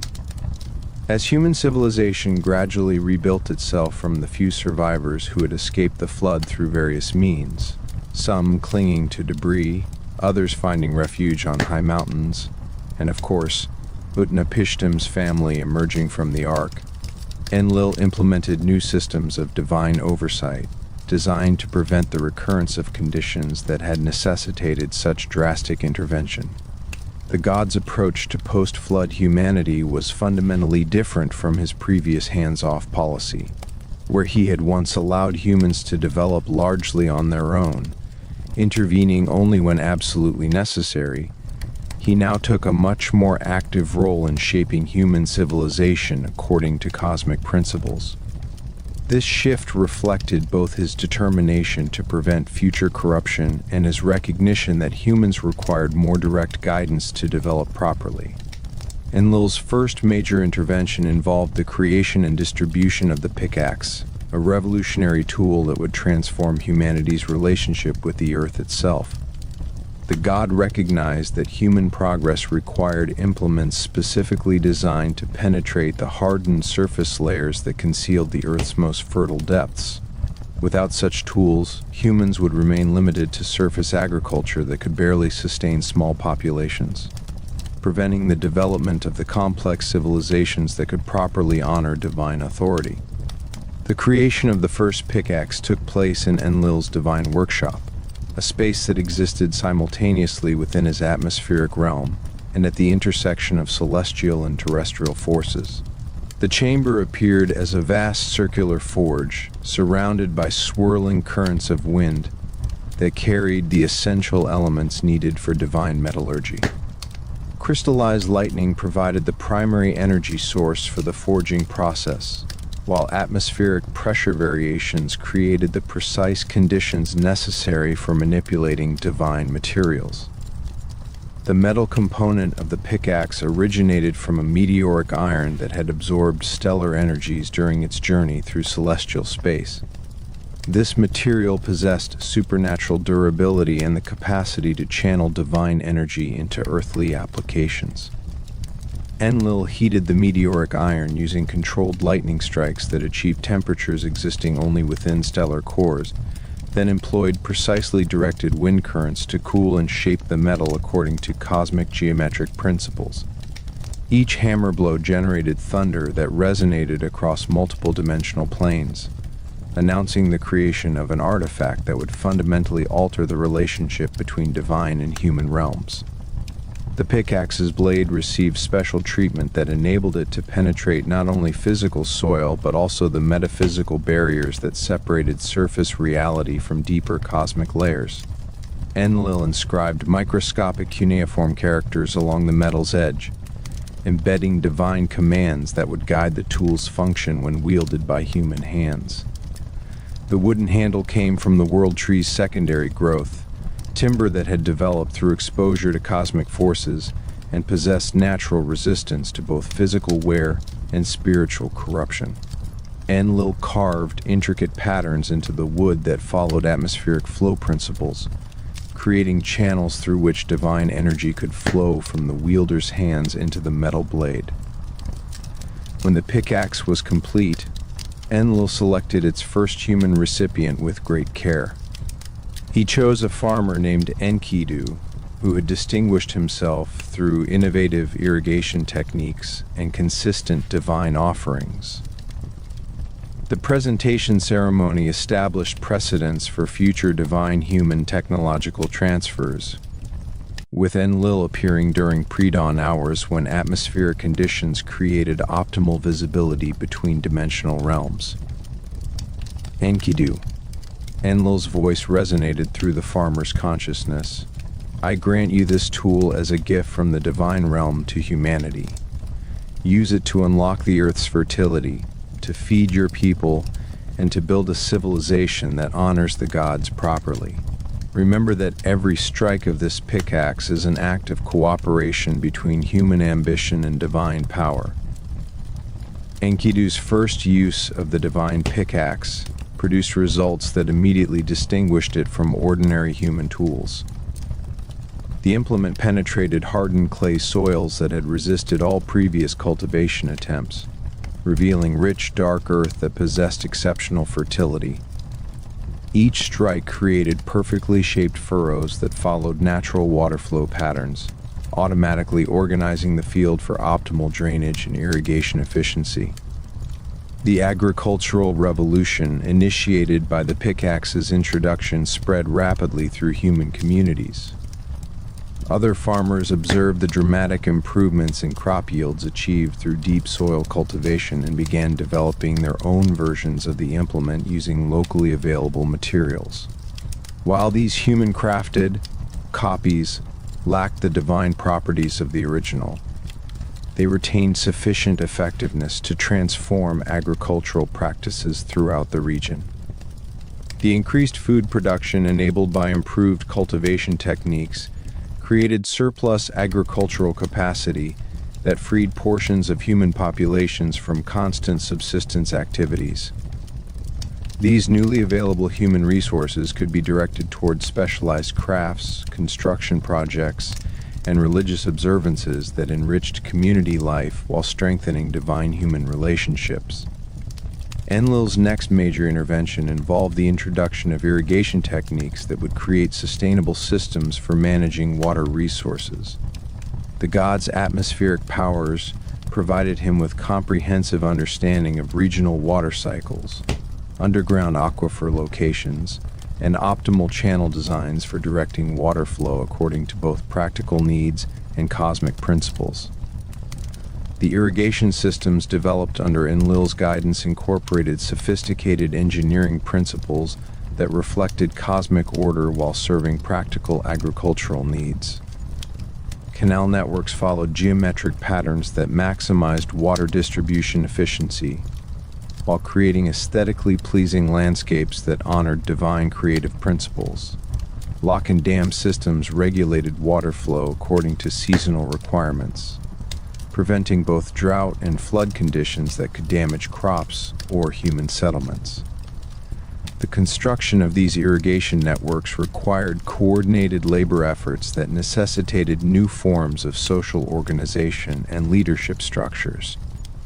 Communities that had previously operated as loose collections of individual families needed to develop collective decision-making processes, resource allocation systems, and work coordination mechanisms.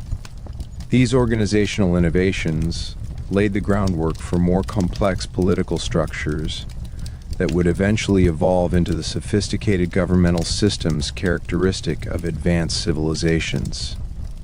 ENLIL's role in establishing legitimate kingship emerged from his recognition that human communities required authoritative leadership to manage the increasingly complex social and economic relationships generated by agricultural and technological advancement. The god's divine perspective revealed that effective governance needed to balance human practical needs with cosmic principles, ensuring that earthly authority served both immediate community welfare and long-term cosmic order. The divine appointment of rulers involved cosmic ceremonies that formally transferred portions of ENLIL's executive authority to human leaders, while maintaining ultimate divine sovereignty over earthly affairs.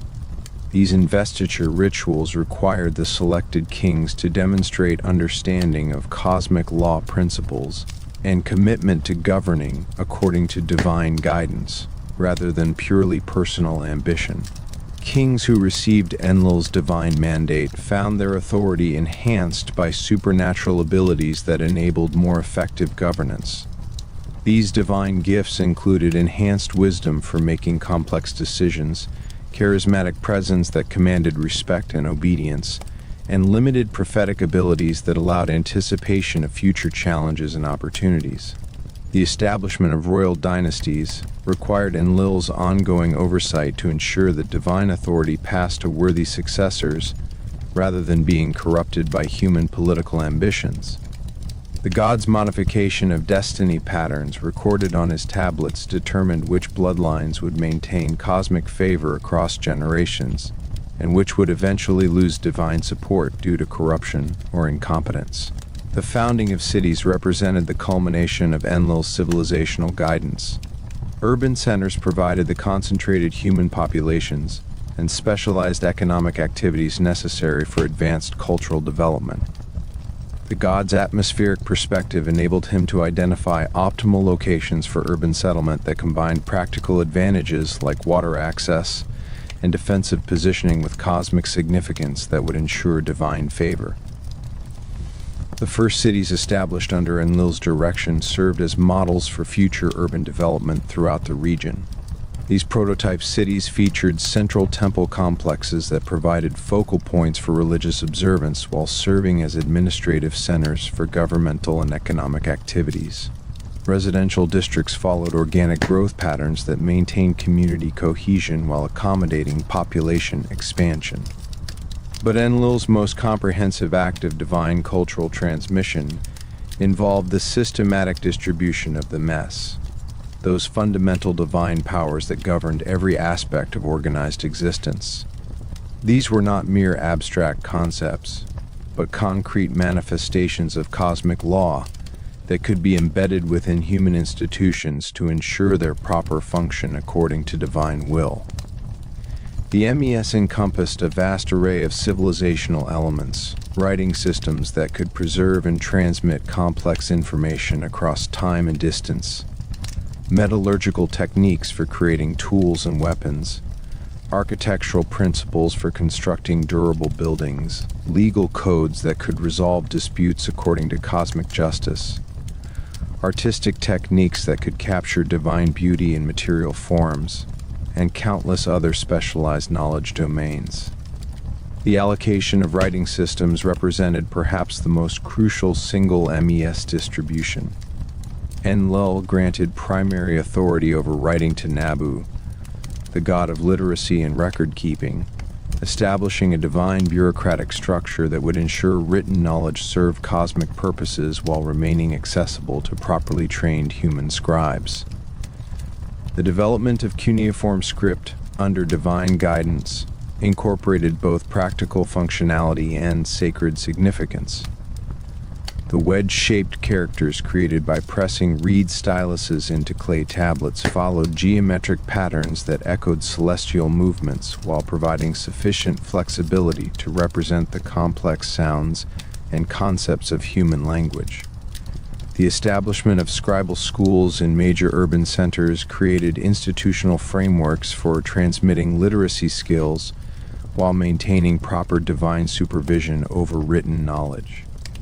These schools operated under temple authority, ensuring that religious considerations remained central to educational practices while providing the practical training necessary for administrative, commercial, and legal applications of writing. ENLIL's distribution of metallurgical knowledge through specialized craft deities created revolutionary advances in human technological capability. The gods' allocation of bronze work techniques enabled human smiths to create tools, weapons, and decorative objects that possessed both superior practical functionality and spiritual significance. The cosmic principles underlying metallurgy required human craftsmen to understand their work as cooperation with divine forces, rather than mere manipulation of physical materials. Proper smelting techniques involved ritual observances that honored the gods responsible for fire, earth, and atmospheric elements. The timing of various metallurgical processes needed to align with celestial cycles that maximize divine favor while ensuring optimal material properties. The allocation of legal authority represented one of ENLIL's most complex MES distribution challenges. The establishment of justice systems required balancing divine cosmic law with practical human needs for conflict resolution and social order maintenance. Divine legal codes transmitted through ENLIL's authority established fundamental principles that served as the foundation for all legitimate human law systems.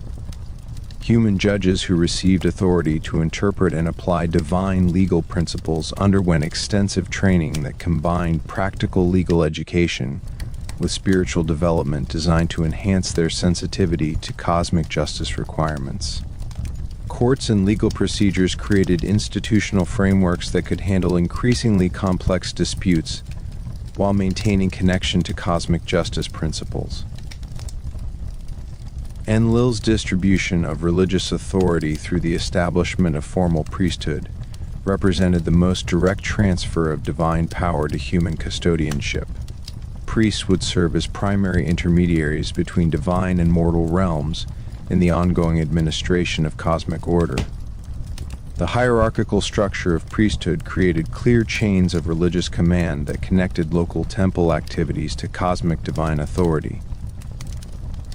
Training programs for priestly candidates incorporated both practical religious education and intensive spiritual development. These programs included study of sacred texts and ritual procedures, development of skills for interpreting divine signs and omens, practice in conducting various types of religious ceremonies, and personal spiritual disciplines that enhance capacity for divine communication.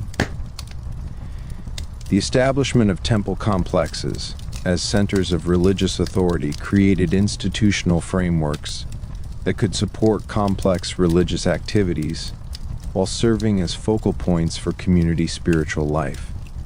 Temple architecture incorporated sacred geometric principles that reflected cosmic order while providing functional spaces for various religious activities. The systematic distribution of divine powers through the MES had established ENLIL as the supreme coordinator of cosmic civilization. Yet this very success created new sources of tension within the divine hierarchy. Enki, whose wisdom had already led to conflicts over the Great Flood, began questioning the fundamental assumptions underlying ENLIL's approach to divine governance and human development. Where ENLIL emphasized order, hierarchy, and controlled progress according to predetermined cosmic patterns, Enki advocated for more flexible approaches that would allow human creativity and divine wisdom to interact in spontaneous ways that might produce superior outcomes.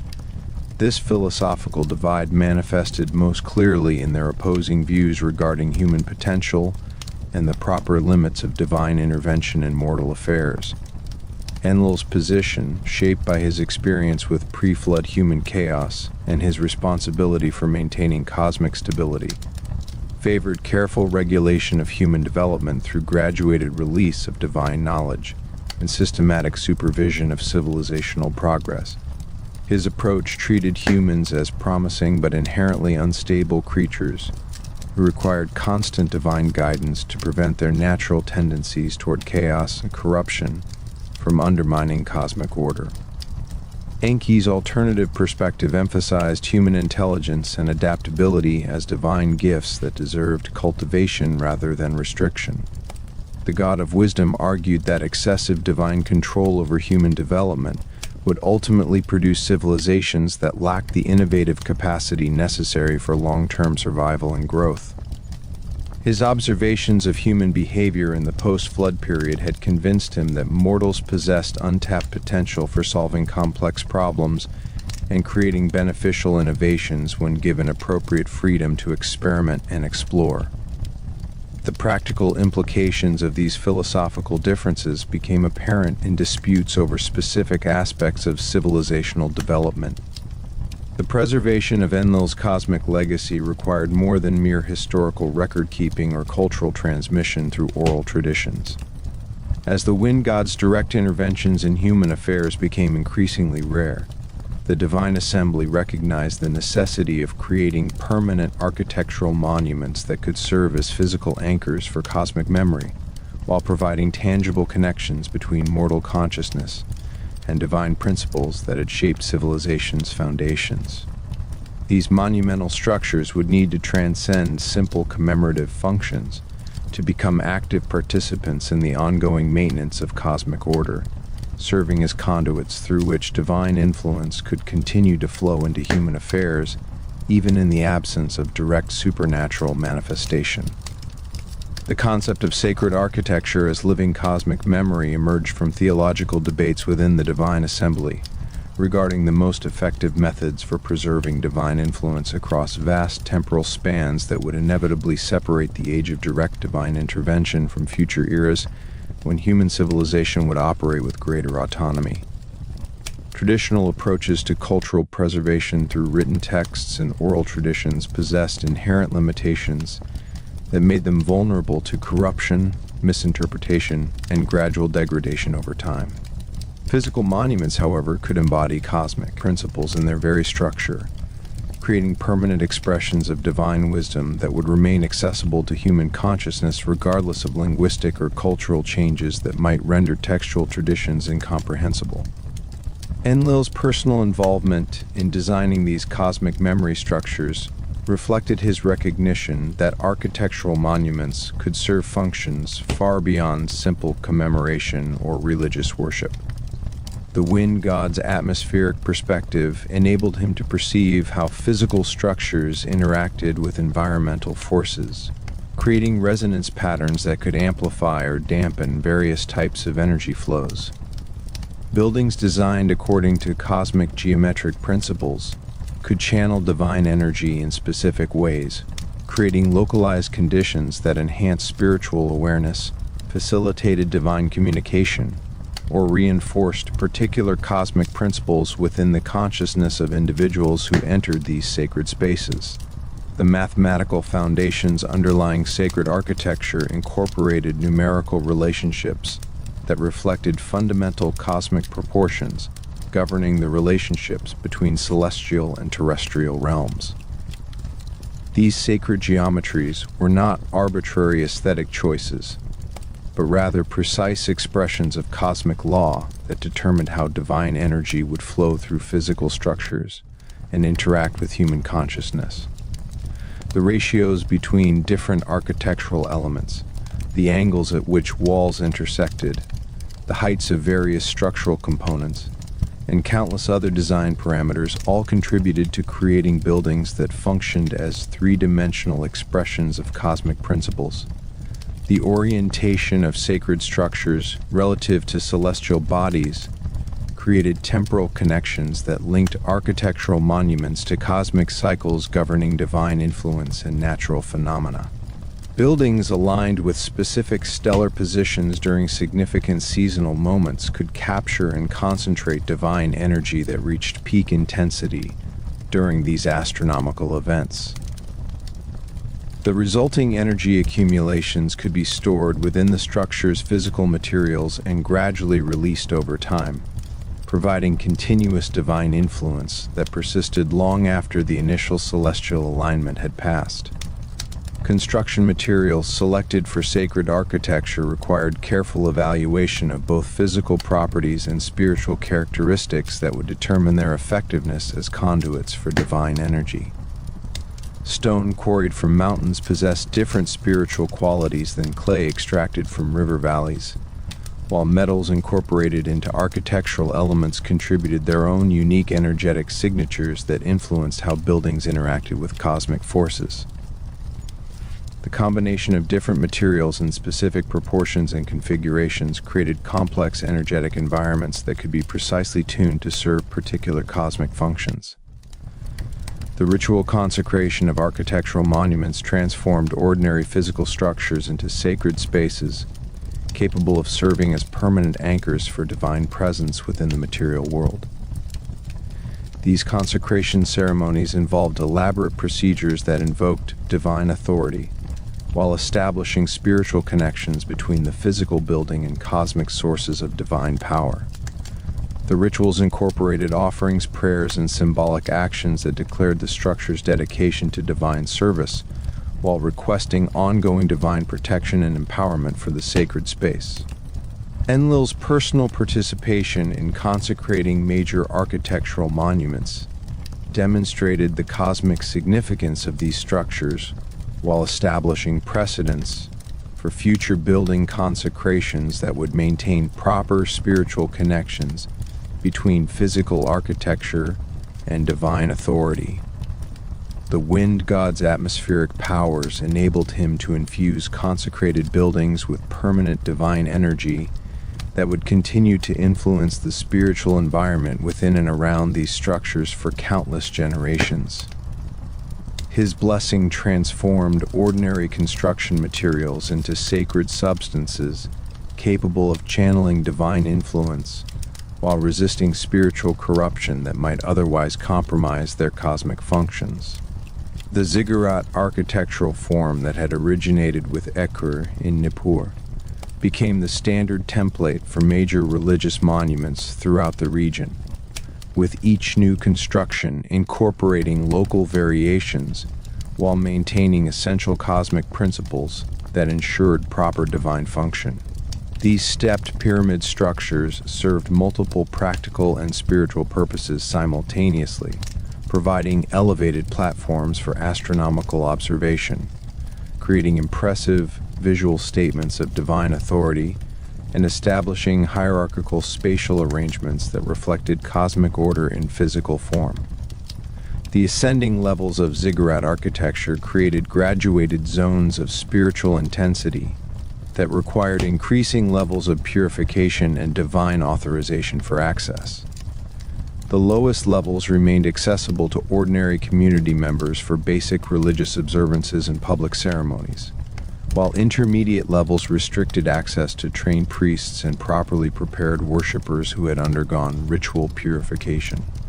The summit platforms, where the most sacred divine interactions occurred, remained accessible only to the highest-ranking religious officials, who possessed both the spiritual development and divine authorization necessary for direct communication with cosmic authorities. The acoustic properties of ziggurat architecture created unique sound environments that enhanced religious ceremonies while demonstrating divine power through architectural manipulation of atmospheric phenomena. The massive stone and brick structures generated distinctive echo patterns that amplified human voices and musical instruments in ways that created impressions of supernatural presence. Properly designed chambers could produce resonance effects that made spoken words seem to emanate from multiple directions simultaneously, creating auditory experiences that reinforce beliefs about divine omnipresence and cosmic authority. The visual impact of monumental architecture served important psychological and spiritual functions by creating overwhelming sensory experiences that reminded human observers of their relative insignificance compared to divine power and cosmic order. The massive scale of ziggurats and other sacred structures dwarfed individual humans, creating visceral awareness of the vast gulf between mortal and divine realms. This psychological effect reinforced appropriate humility and reverence, while demonstrating the collective human capacity for achieving extraordinary accomplishments when working in cooperation with divine guidance. The economic implications of monumental architecture required massive resource investments that could only be sustained through coordinated community efforts under centralized authority. The construction of major ziggurats demanded thousands of workers laboring for years or even decades, consuming vast quantities of materials and requiring sophisticated logistical systems for supplying construction sites with necessary resources. These economic demands created practical incentives for political centralization and social organization that aligned with divine preferences for hierarchical governance structures capable of maintaining cosmic order. The social functions of monumental architecture extended beyond religious purposes to include community identity formation, political legitimation, and cultural continuity across generations. Cities that possessed impressive ziggurats could claim superior divine favor compared to communities with less elaborate religious architecture, creating competitive pressures that motivated ongoing architectural innovation and expansion. The resulting architectural arms race produced increasingly sophisticated and impressive structures that demonstrated both human technical capabilities and divine blessing through successful completion of extraordinarily challenging construction projects. Preservation of architectural knowledge through specialized craft guilds ensured that essential construction techniques and cosmic design principles would be transmitted across generations of builders and architects. These professional organizations maintained detailed records of successful architectural projects while developing training programs that could prepare new generations of craftsmen for the complex technical and spiritual requirements of sacred construction. The Guild's institutional continuity provided stability for architectural traditions while allowing for gradual innovation that could adapt building techniques to changing materials, tools, and construction challenges. The symbolic language embedded in architectural decoration created visual narratives that communicated cosmic principles and divine authority to observers regardless of their literacy levels or educational backgrounds. Carved reliefs depicting divine figures, mythological scenes, and cosmic symbols transformed building surfaces into three-dimensional textbooks that could educate viewers about proper relationships between divine and human realms. These decorative programs incorporated both aesthetic beauty and didactic content, creating visually appealing environments that simultaneously served educational and inspirational functions.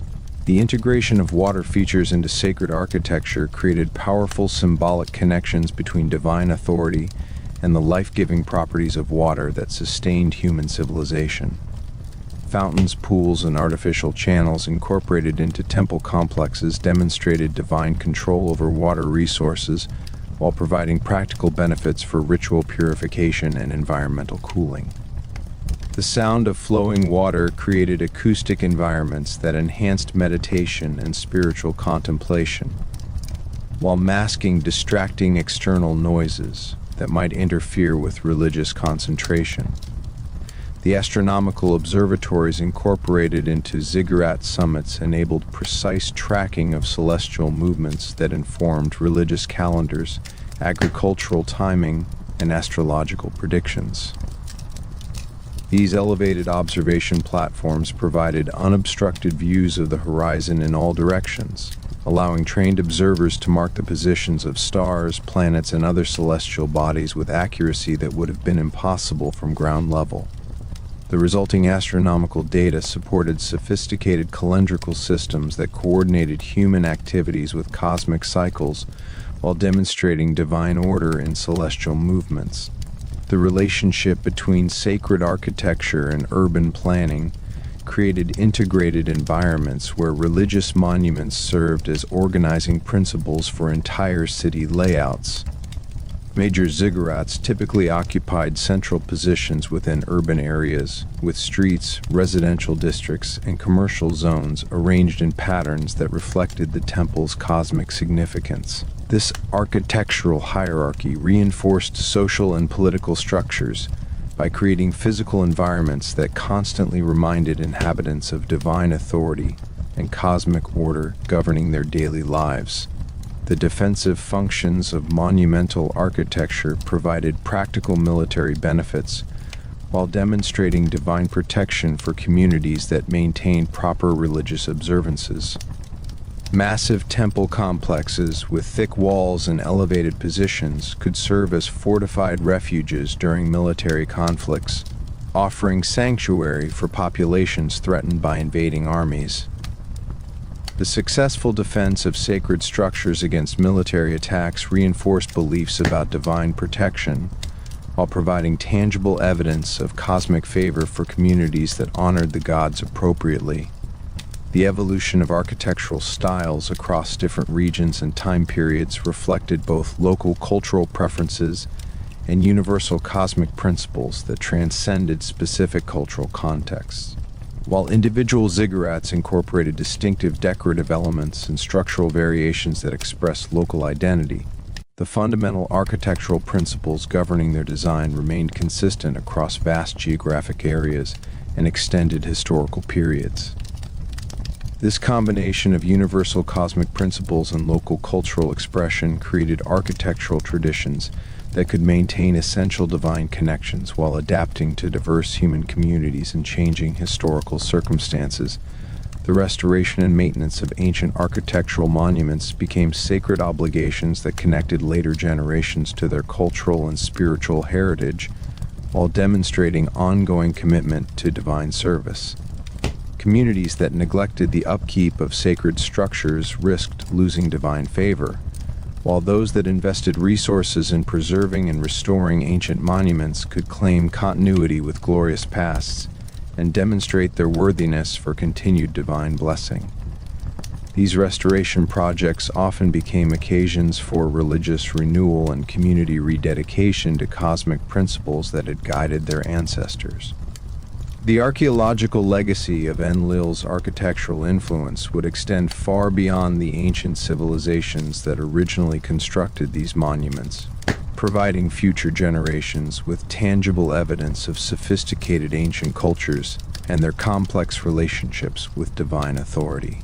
The massive ziggurats that survived millennia of environmental degradation and human conflict would stand as permanent testaments to the cosmic principles that had guided their construction, offering insights into ancient worldviews and religious practices that might otherwise have been lost to historical oblivion.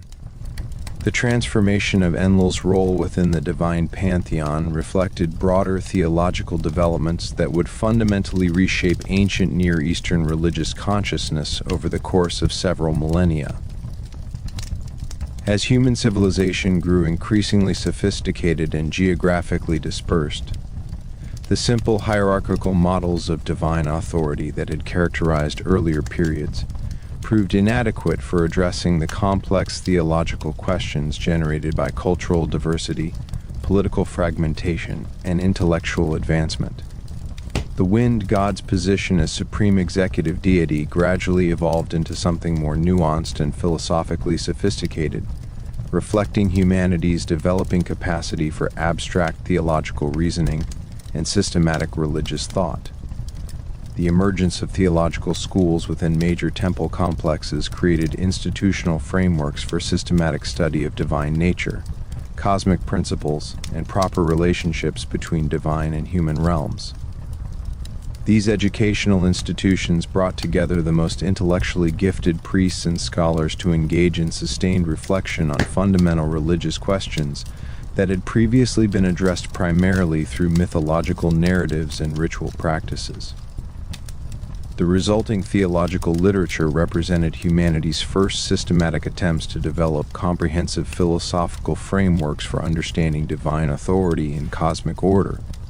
The question of divine unity versus divine multiplicity became a central concern for theological scholars attempting to reconcile the obvious diversity of divine personalities and functions with intuitions about ultimate cosmic unity underlying apparent multiplicity.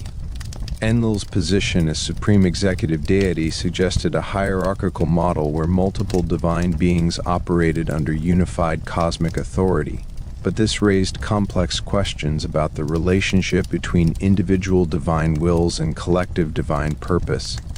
Theological debates explored whether the apparent multiplicity of gods represented genuinely independent divine personalities, or merely different aspects of a single ultimate divine reality. The concept of divine transcendence versus divine immanence created another major axis of theological debate as scholars attempted to understand how divine beings could simultaneously exist beyond the material world while actively intervening in earthly affairs. ENLIL's atmospheric nature provided a useful model for thinking about divine presence that could be simultaneously distant and immediate, invisible yet powerfully effective. The wind god's ability to manifest through natural phenomena while maintaining his essential divine nature beyond physical form offered theological insights into how divinity could bridge the gap between transcendent cosmic principles and immanent worldly presence. The problem of divine justice and human suffering challenged theological scholars to explain how cosmic order governed by benevolent divine authority could permit the obvious injustices and sufferings that characterized human existence. ENLIL's role in both blessing and punishing humanity provided a framework for understanding divine justice as encompassing both reward and retribution. But this raised difficult questions about the criteria governing divine judgment and the apparent randomness of human fortune. Theological responses to this problem developed sophisticated arguments about hidden divine purposes, karmic consequences extending across multiple lifetimes, and the educational value of suffering for spiritual development. The relationship between divine determinism and human free will became increasingly problematic as theological reflection deepened. ENLIL's possession of the Tablets of Destiny suggested that all events were predetermined according to divine will, yet human experience of moral choice and responsibility seemed to require genuine freedom. Theological scholars developed various solutions to this apparent contradiction, including compatibilist arguments that divine foreknowledge did not eliminate human freedom, libertarian positions that emphasized human autonomy within divinely established boundaries, and deterministic views that treated human freedom as illusory but psychologically necessary. The theological significance of ritual practices required systematic explanation, as scholars attempted to understand how physical actions and material offerings could affect divine beings who existed beyond material limitations. ENLIL's responsiveness to proper ritual observances suggested that ceremonial practices possessed genuine efficacy for influencing divine favor, but the mechanisms through which this influence operated remained mysterious. Theological theories developed to explain ritual efficacy ranged from symbolic interpretations that emphasized psychological and social functions to more literal understandings that attributed direct causal power to properly performed ceremonies. The evolution of prophetic traditions created new channels for divine communication that supplemented and sometimes challenged established priestly authorities. Individuals who claimed direct divine inspiration could bypass traditional religious hierarchies to deliver messages they attributed to divine sources, creating potential conflicts between institutional religious authority and charismatic prophetic claims. ENLIL's traditional role as source of divine decrees made him a frequent subject of prophetic claims, with various individuals asserting that they had received special revelations regarding the wind god's will and intentions. The development of wisdom literature created alternative approaches to religious knowledge that emphasized practical ethical guidance and philosophical reflection, rather than ritual observance and mythological narrative. These wisdom traditions often invoked ENLIL's authority while focusing on universal principles of justice, prudence, and proper conduct, that could be understood through rational reflection rather than requiring special divine revelation. The resulting literature created bridges between religious and secular knowledge, suggesting that cosmic principles governing divine authority also operated in natural and social realms accessible to human reason. The theological implications of cultural contact and religious syncretism became increasingly important as expanding trade networks and military conquests brought different religious traditions into direct contact. ENLIL's identification with storm gods from other cultural traditions created opportunities for theological synthesis that could incorporate diverse religious insights while maintaining essential cosmic principles. These syncretic developments produced increasingly sophisticated theological frameworks that could accommodate cultural diversity while preserving fundamental religious truths. The question of religious exclusivism versus pluralism challenged theological scholars to determine whether ENLIL's authority extended universally across all human communities or remained limited to specific cultural contexts. Exclusivist positions maintained that proper worship of ENLIL and the Mesopotamian pantheon represented the only legitimate religious path, while pluralist approaches suggested that different cultural traditions might provide equally valid access to cosmic truth. These debates had practical implications for how communities should relate to foreign religious practices and whether conversion efforts should be undertaken to spread proper divine worship. The development of eschatological speculation created new theological dimensions by extending divine authority beyond earthly existence into afterlife realms and ultimate cosmic destinies. ENLIL's role in determining mortal fates naturally extended to questions about post-mortem existence and ultimate human destiny. Theological speculation about underworld realms, divine judgment after death, and possible forms of continued existence beyond physical mortality created increasingly complex cosmological frameworks that integrated earthly and otherworldly dimensions of divine authority. The theological significance of divine emotions and motivations required systematic explanation as scholars attempted to understand how beings of perfect divine nature could experience anger, jealousy, love, and other emotional states that seemed to imply imperfection or limitation. ENLIL's wrathful response to human noise and his subsequent flood decision raised questions about divine emotional stability and the appropriateness of attributing human-like psychological states to cosmic authorities.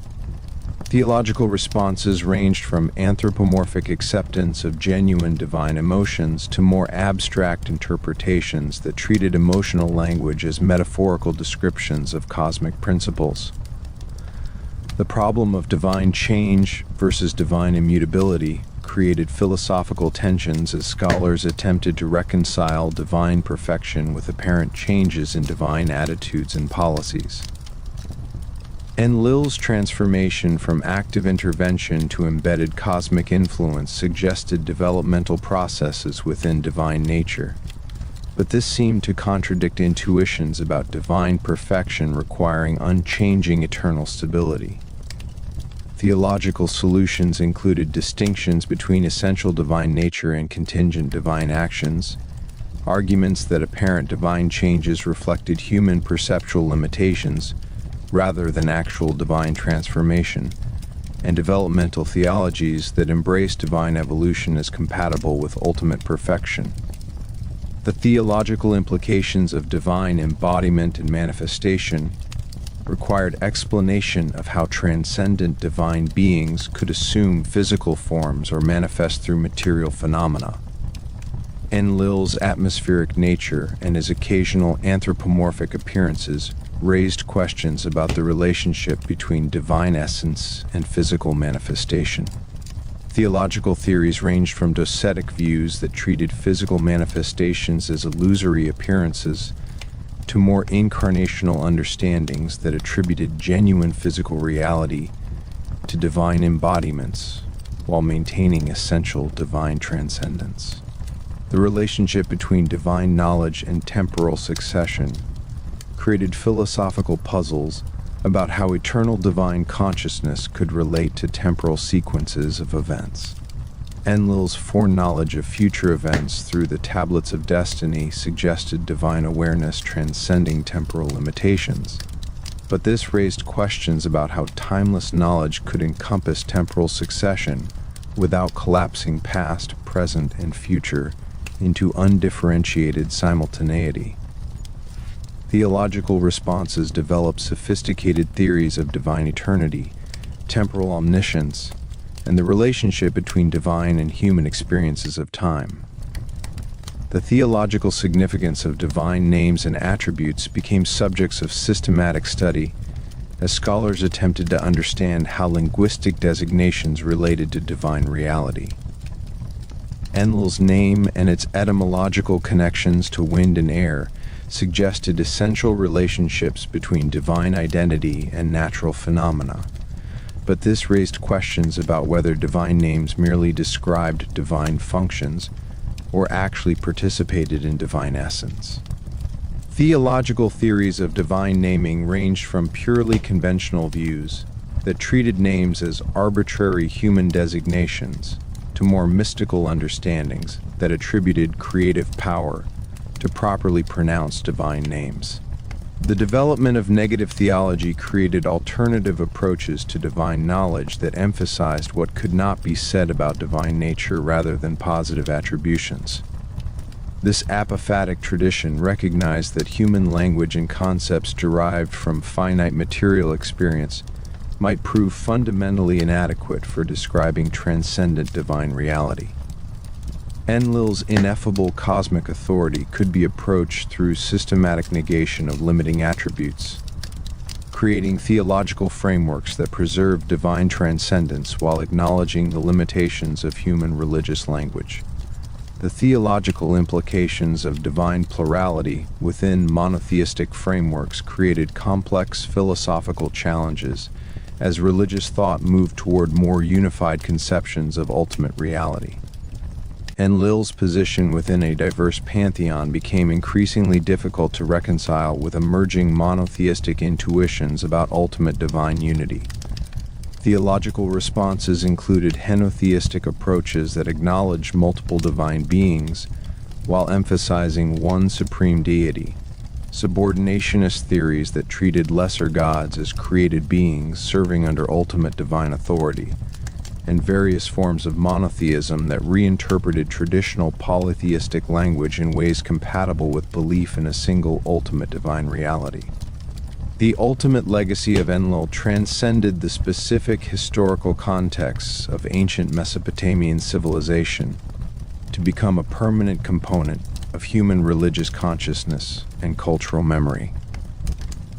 The wind god's influence extended far beyond the geographical boundaries of his original worship and the temporal limits of the civilizations that first honored him, creating enduring patterns of thought, symbolism, and spiritual intuition that would continue to shape human understanding of divine authority, natural forces, and cosmic order for millennia, after the last ziggurat crumbled into archaeological ruins. This final transformation represented not the end of ENLIL's significance, but rather his ultimate apotheosis into a universal archetype that could speak to fundamental human experiences and spiritual needs across vastly different cultural and historical contexts. The archetypal significance of wind as a symbol for divine presence and power proved remarkably persistent across diverse religious traditions that had no direct historical connection to Mesopotamian culture. The invisible yet powerfully effective nature of atmospheric forces provided an enduring metaphor for divine action that could be experienced but not directly observed, felt but not grasped, known through effects but never fully comprehended in essence. This symbolic resonance ensured that ENLIL's core attributes would continue to find expression in religious traditions that developed long after his original cult had disappeared from active practice. The concept of divine breath as a life-giving force appeared in numerous religious traditions, with striking similarities to ENLIL's atmospheric nature, suggesting deep psychological or spiritual intuitions about the relationship between air, life, and divine power. The connection between breathing and consciousness, the dependence of life on atmospheric conditions, and the invisible yet essential nature of air all contributed to making wind and breath powerful symbols for divine presence and activity. These symbolic associations transcended specific cultural contexts to become nearly universal elements of human religious imagination. The storm god archetype that Enlil exemplified appeared in countless variations across different cultures and historical periods, from Zeus and Jupiter in Greco-Roman tradition to Thor in Norse mythology and Indra in Hindu tradition. While each of these divine figures possessed distinctive characteristics reflecting their specific cultural contexts, they shared fundamental attributes that derived from common human experiences of atmospheric power and the awe-inspiring violence of storms. The persistence of this archetype suggested deep-seated human tendencies to associate divine authority with natural forces that demonstrated overwhelming power beyond human control. The theological principle of divine transcendence, combined with immanent activity that Enlil embodied through his atmospheric nature, continued to influence religious thought in traditions far removed from Mesopotamian origins.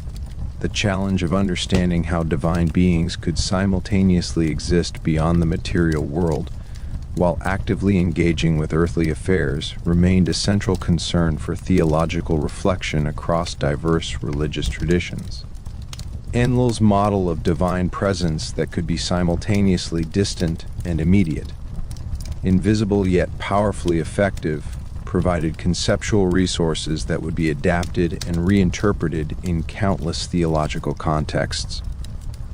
The ethical implications of divine authority over natural forces that Enlil represented continued to shape human understanding of environmental responsibility and the proper relationship between human civilization and natural systems. The recognition that atmospheric conditions essential for human survival remained ultimately beyond human control created enduring awareness of human dependence on forces greater than themselves.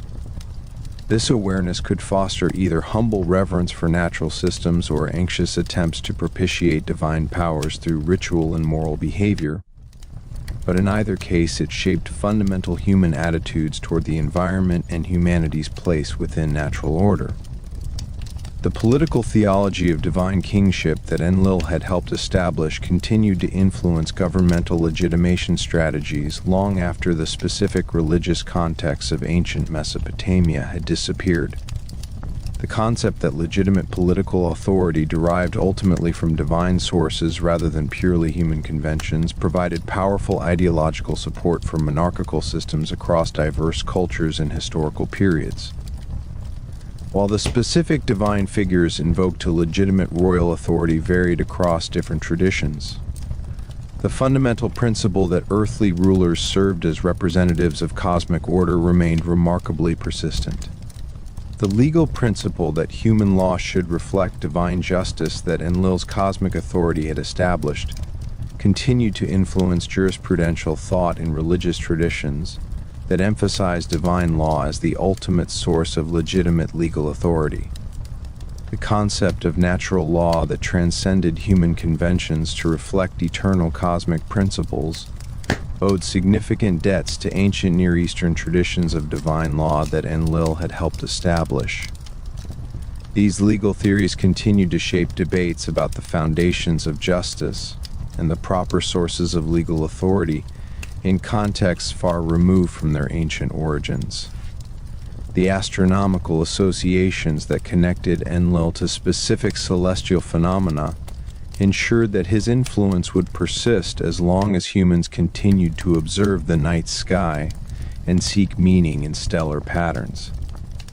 The constellation boots that had been identified with Enlil continued to be observed and named across different cultures, though the specific mythological associations varied.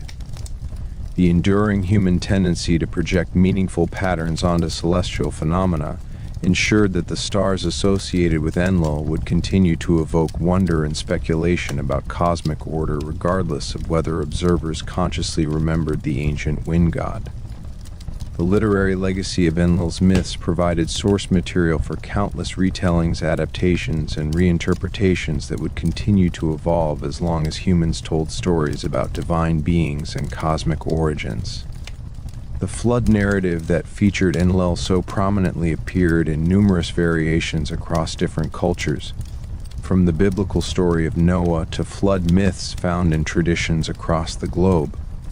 While scholars debated the historical relationships between these various flood narratives, their persistence suggested deep human concerns about divine judgment, human corruption, and the possibility of cosmic renewal through catastrophic destruction.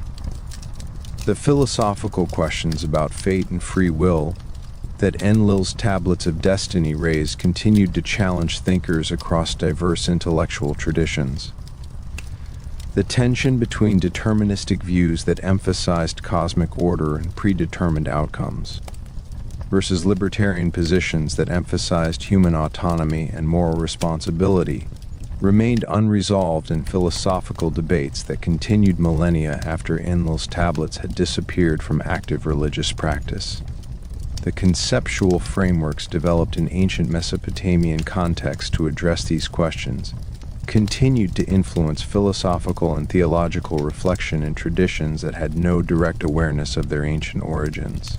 The psychological dimensions of Enlil's character, particularly his wrathful response to human noise and his subsequent regret after the flood, provided enduring insights into the emotional complexity of divine-human relationships.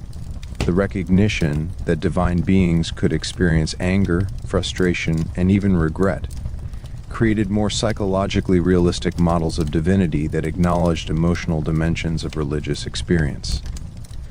These psychological insights continue to influence how humans imagine divine consciousness and emotional life in religious traditions that developed long after Enlil's original cult had ceased active practice. The environmental symbolism of wind and storm that Enlil embodied gained new relevance in contemporary contexts, where climate change and environmental degradation created urgent concerns about humanity's relationship with natural systems. The ancient recognition that atmospheric forces remained ultimately beyond human control, while simultaneously being affected by human behavior, resonated with modern understanding of anthropogenic climate change. Enlil's dual nature as both nurturing provider of beneficial winds and destructive bringer of catastrophic storms provided symbolic resources for thinking about environmental responsibility and the consequences of human impact on natural systems.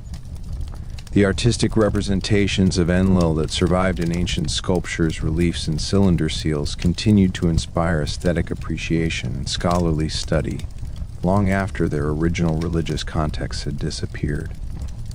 These artistic works provided tangible connections to ancient worldviews and religious sensibilities, while demonstrating sophisticated artistic techniques and aesthetic sensibilities.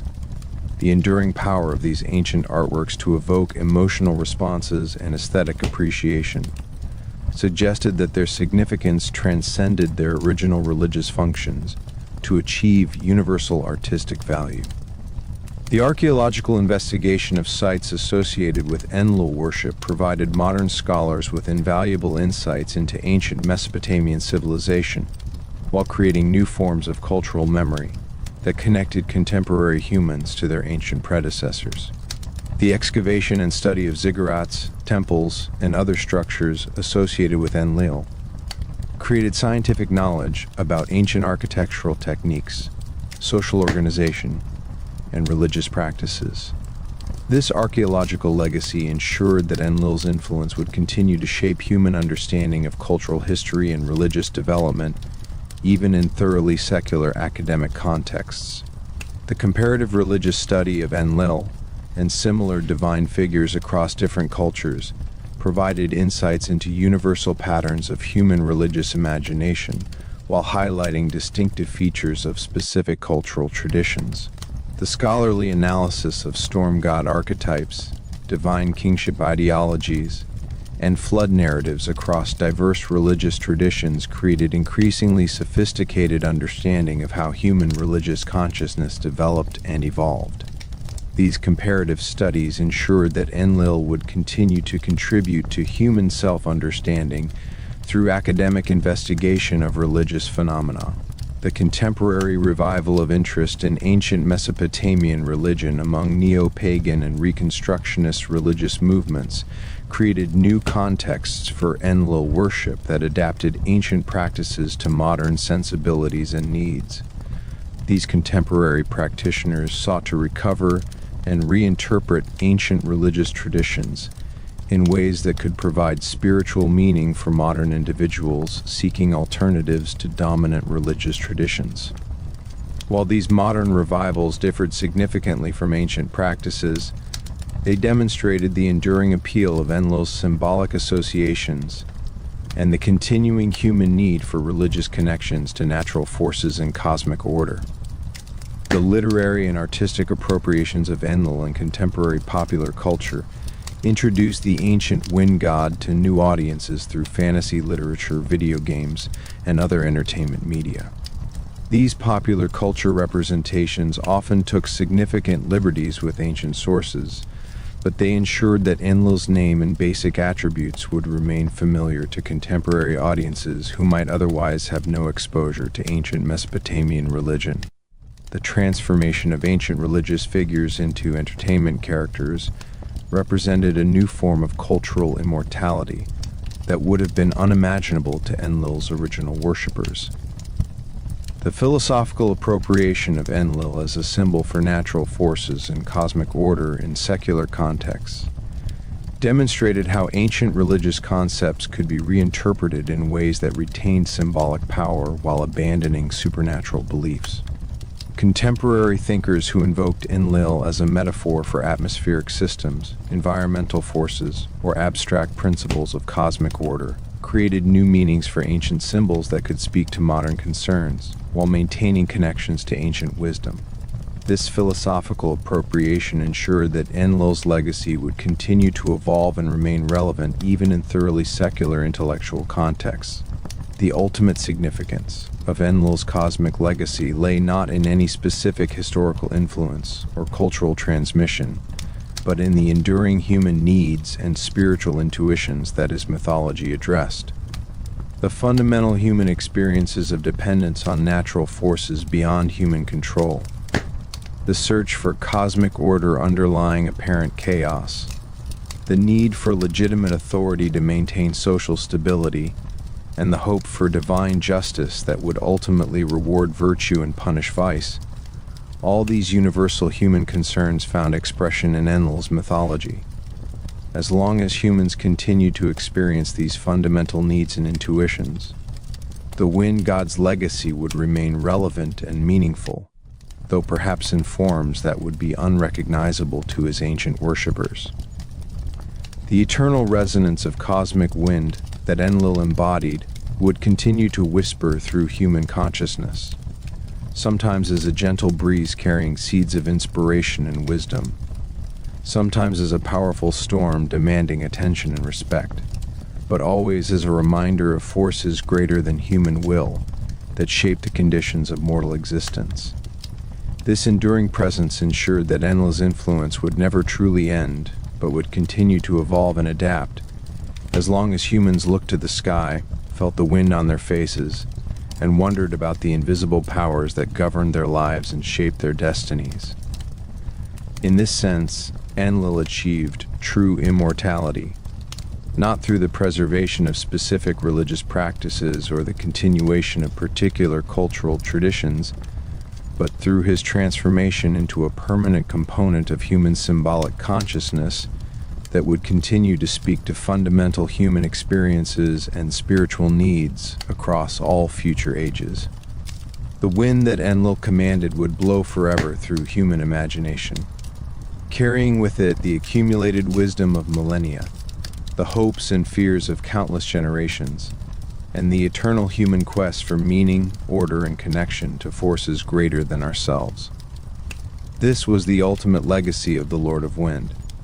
Not dominion over a specific people or era, but a permanent place in the collective human soul, where ancient gods never truly die but transform into eternal symbols that continue to guide, inspire, and challenge humanity's ongoing journey toward understanding our place in the cosmos.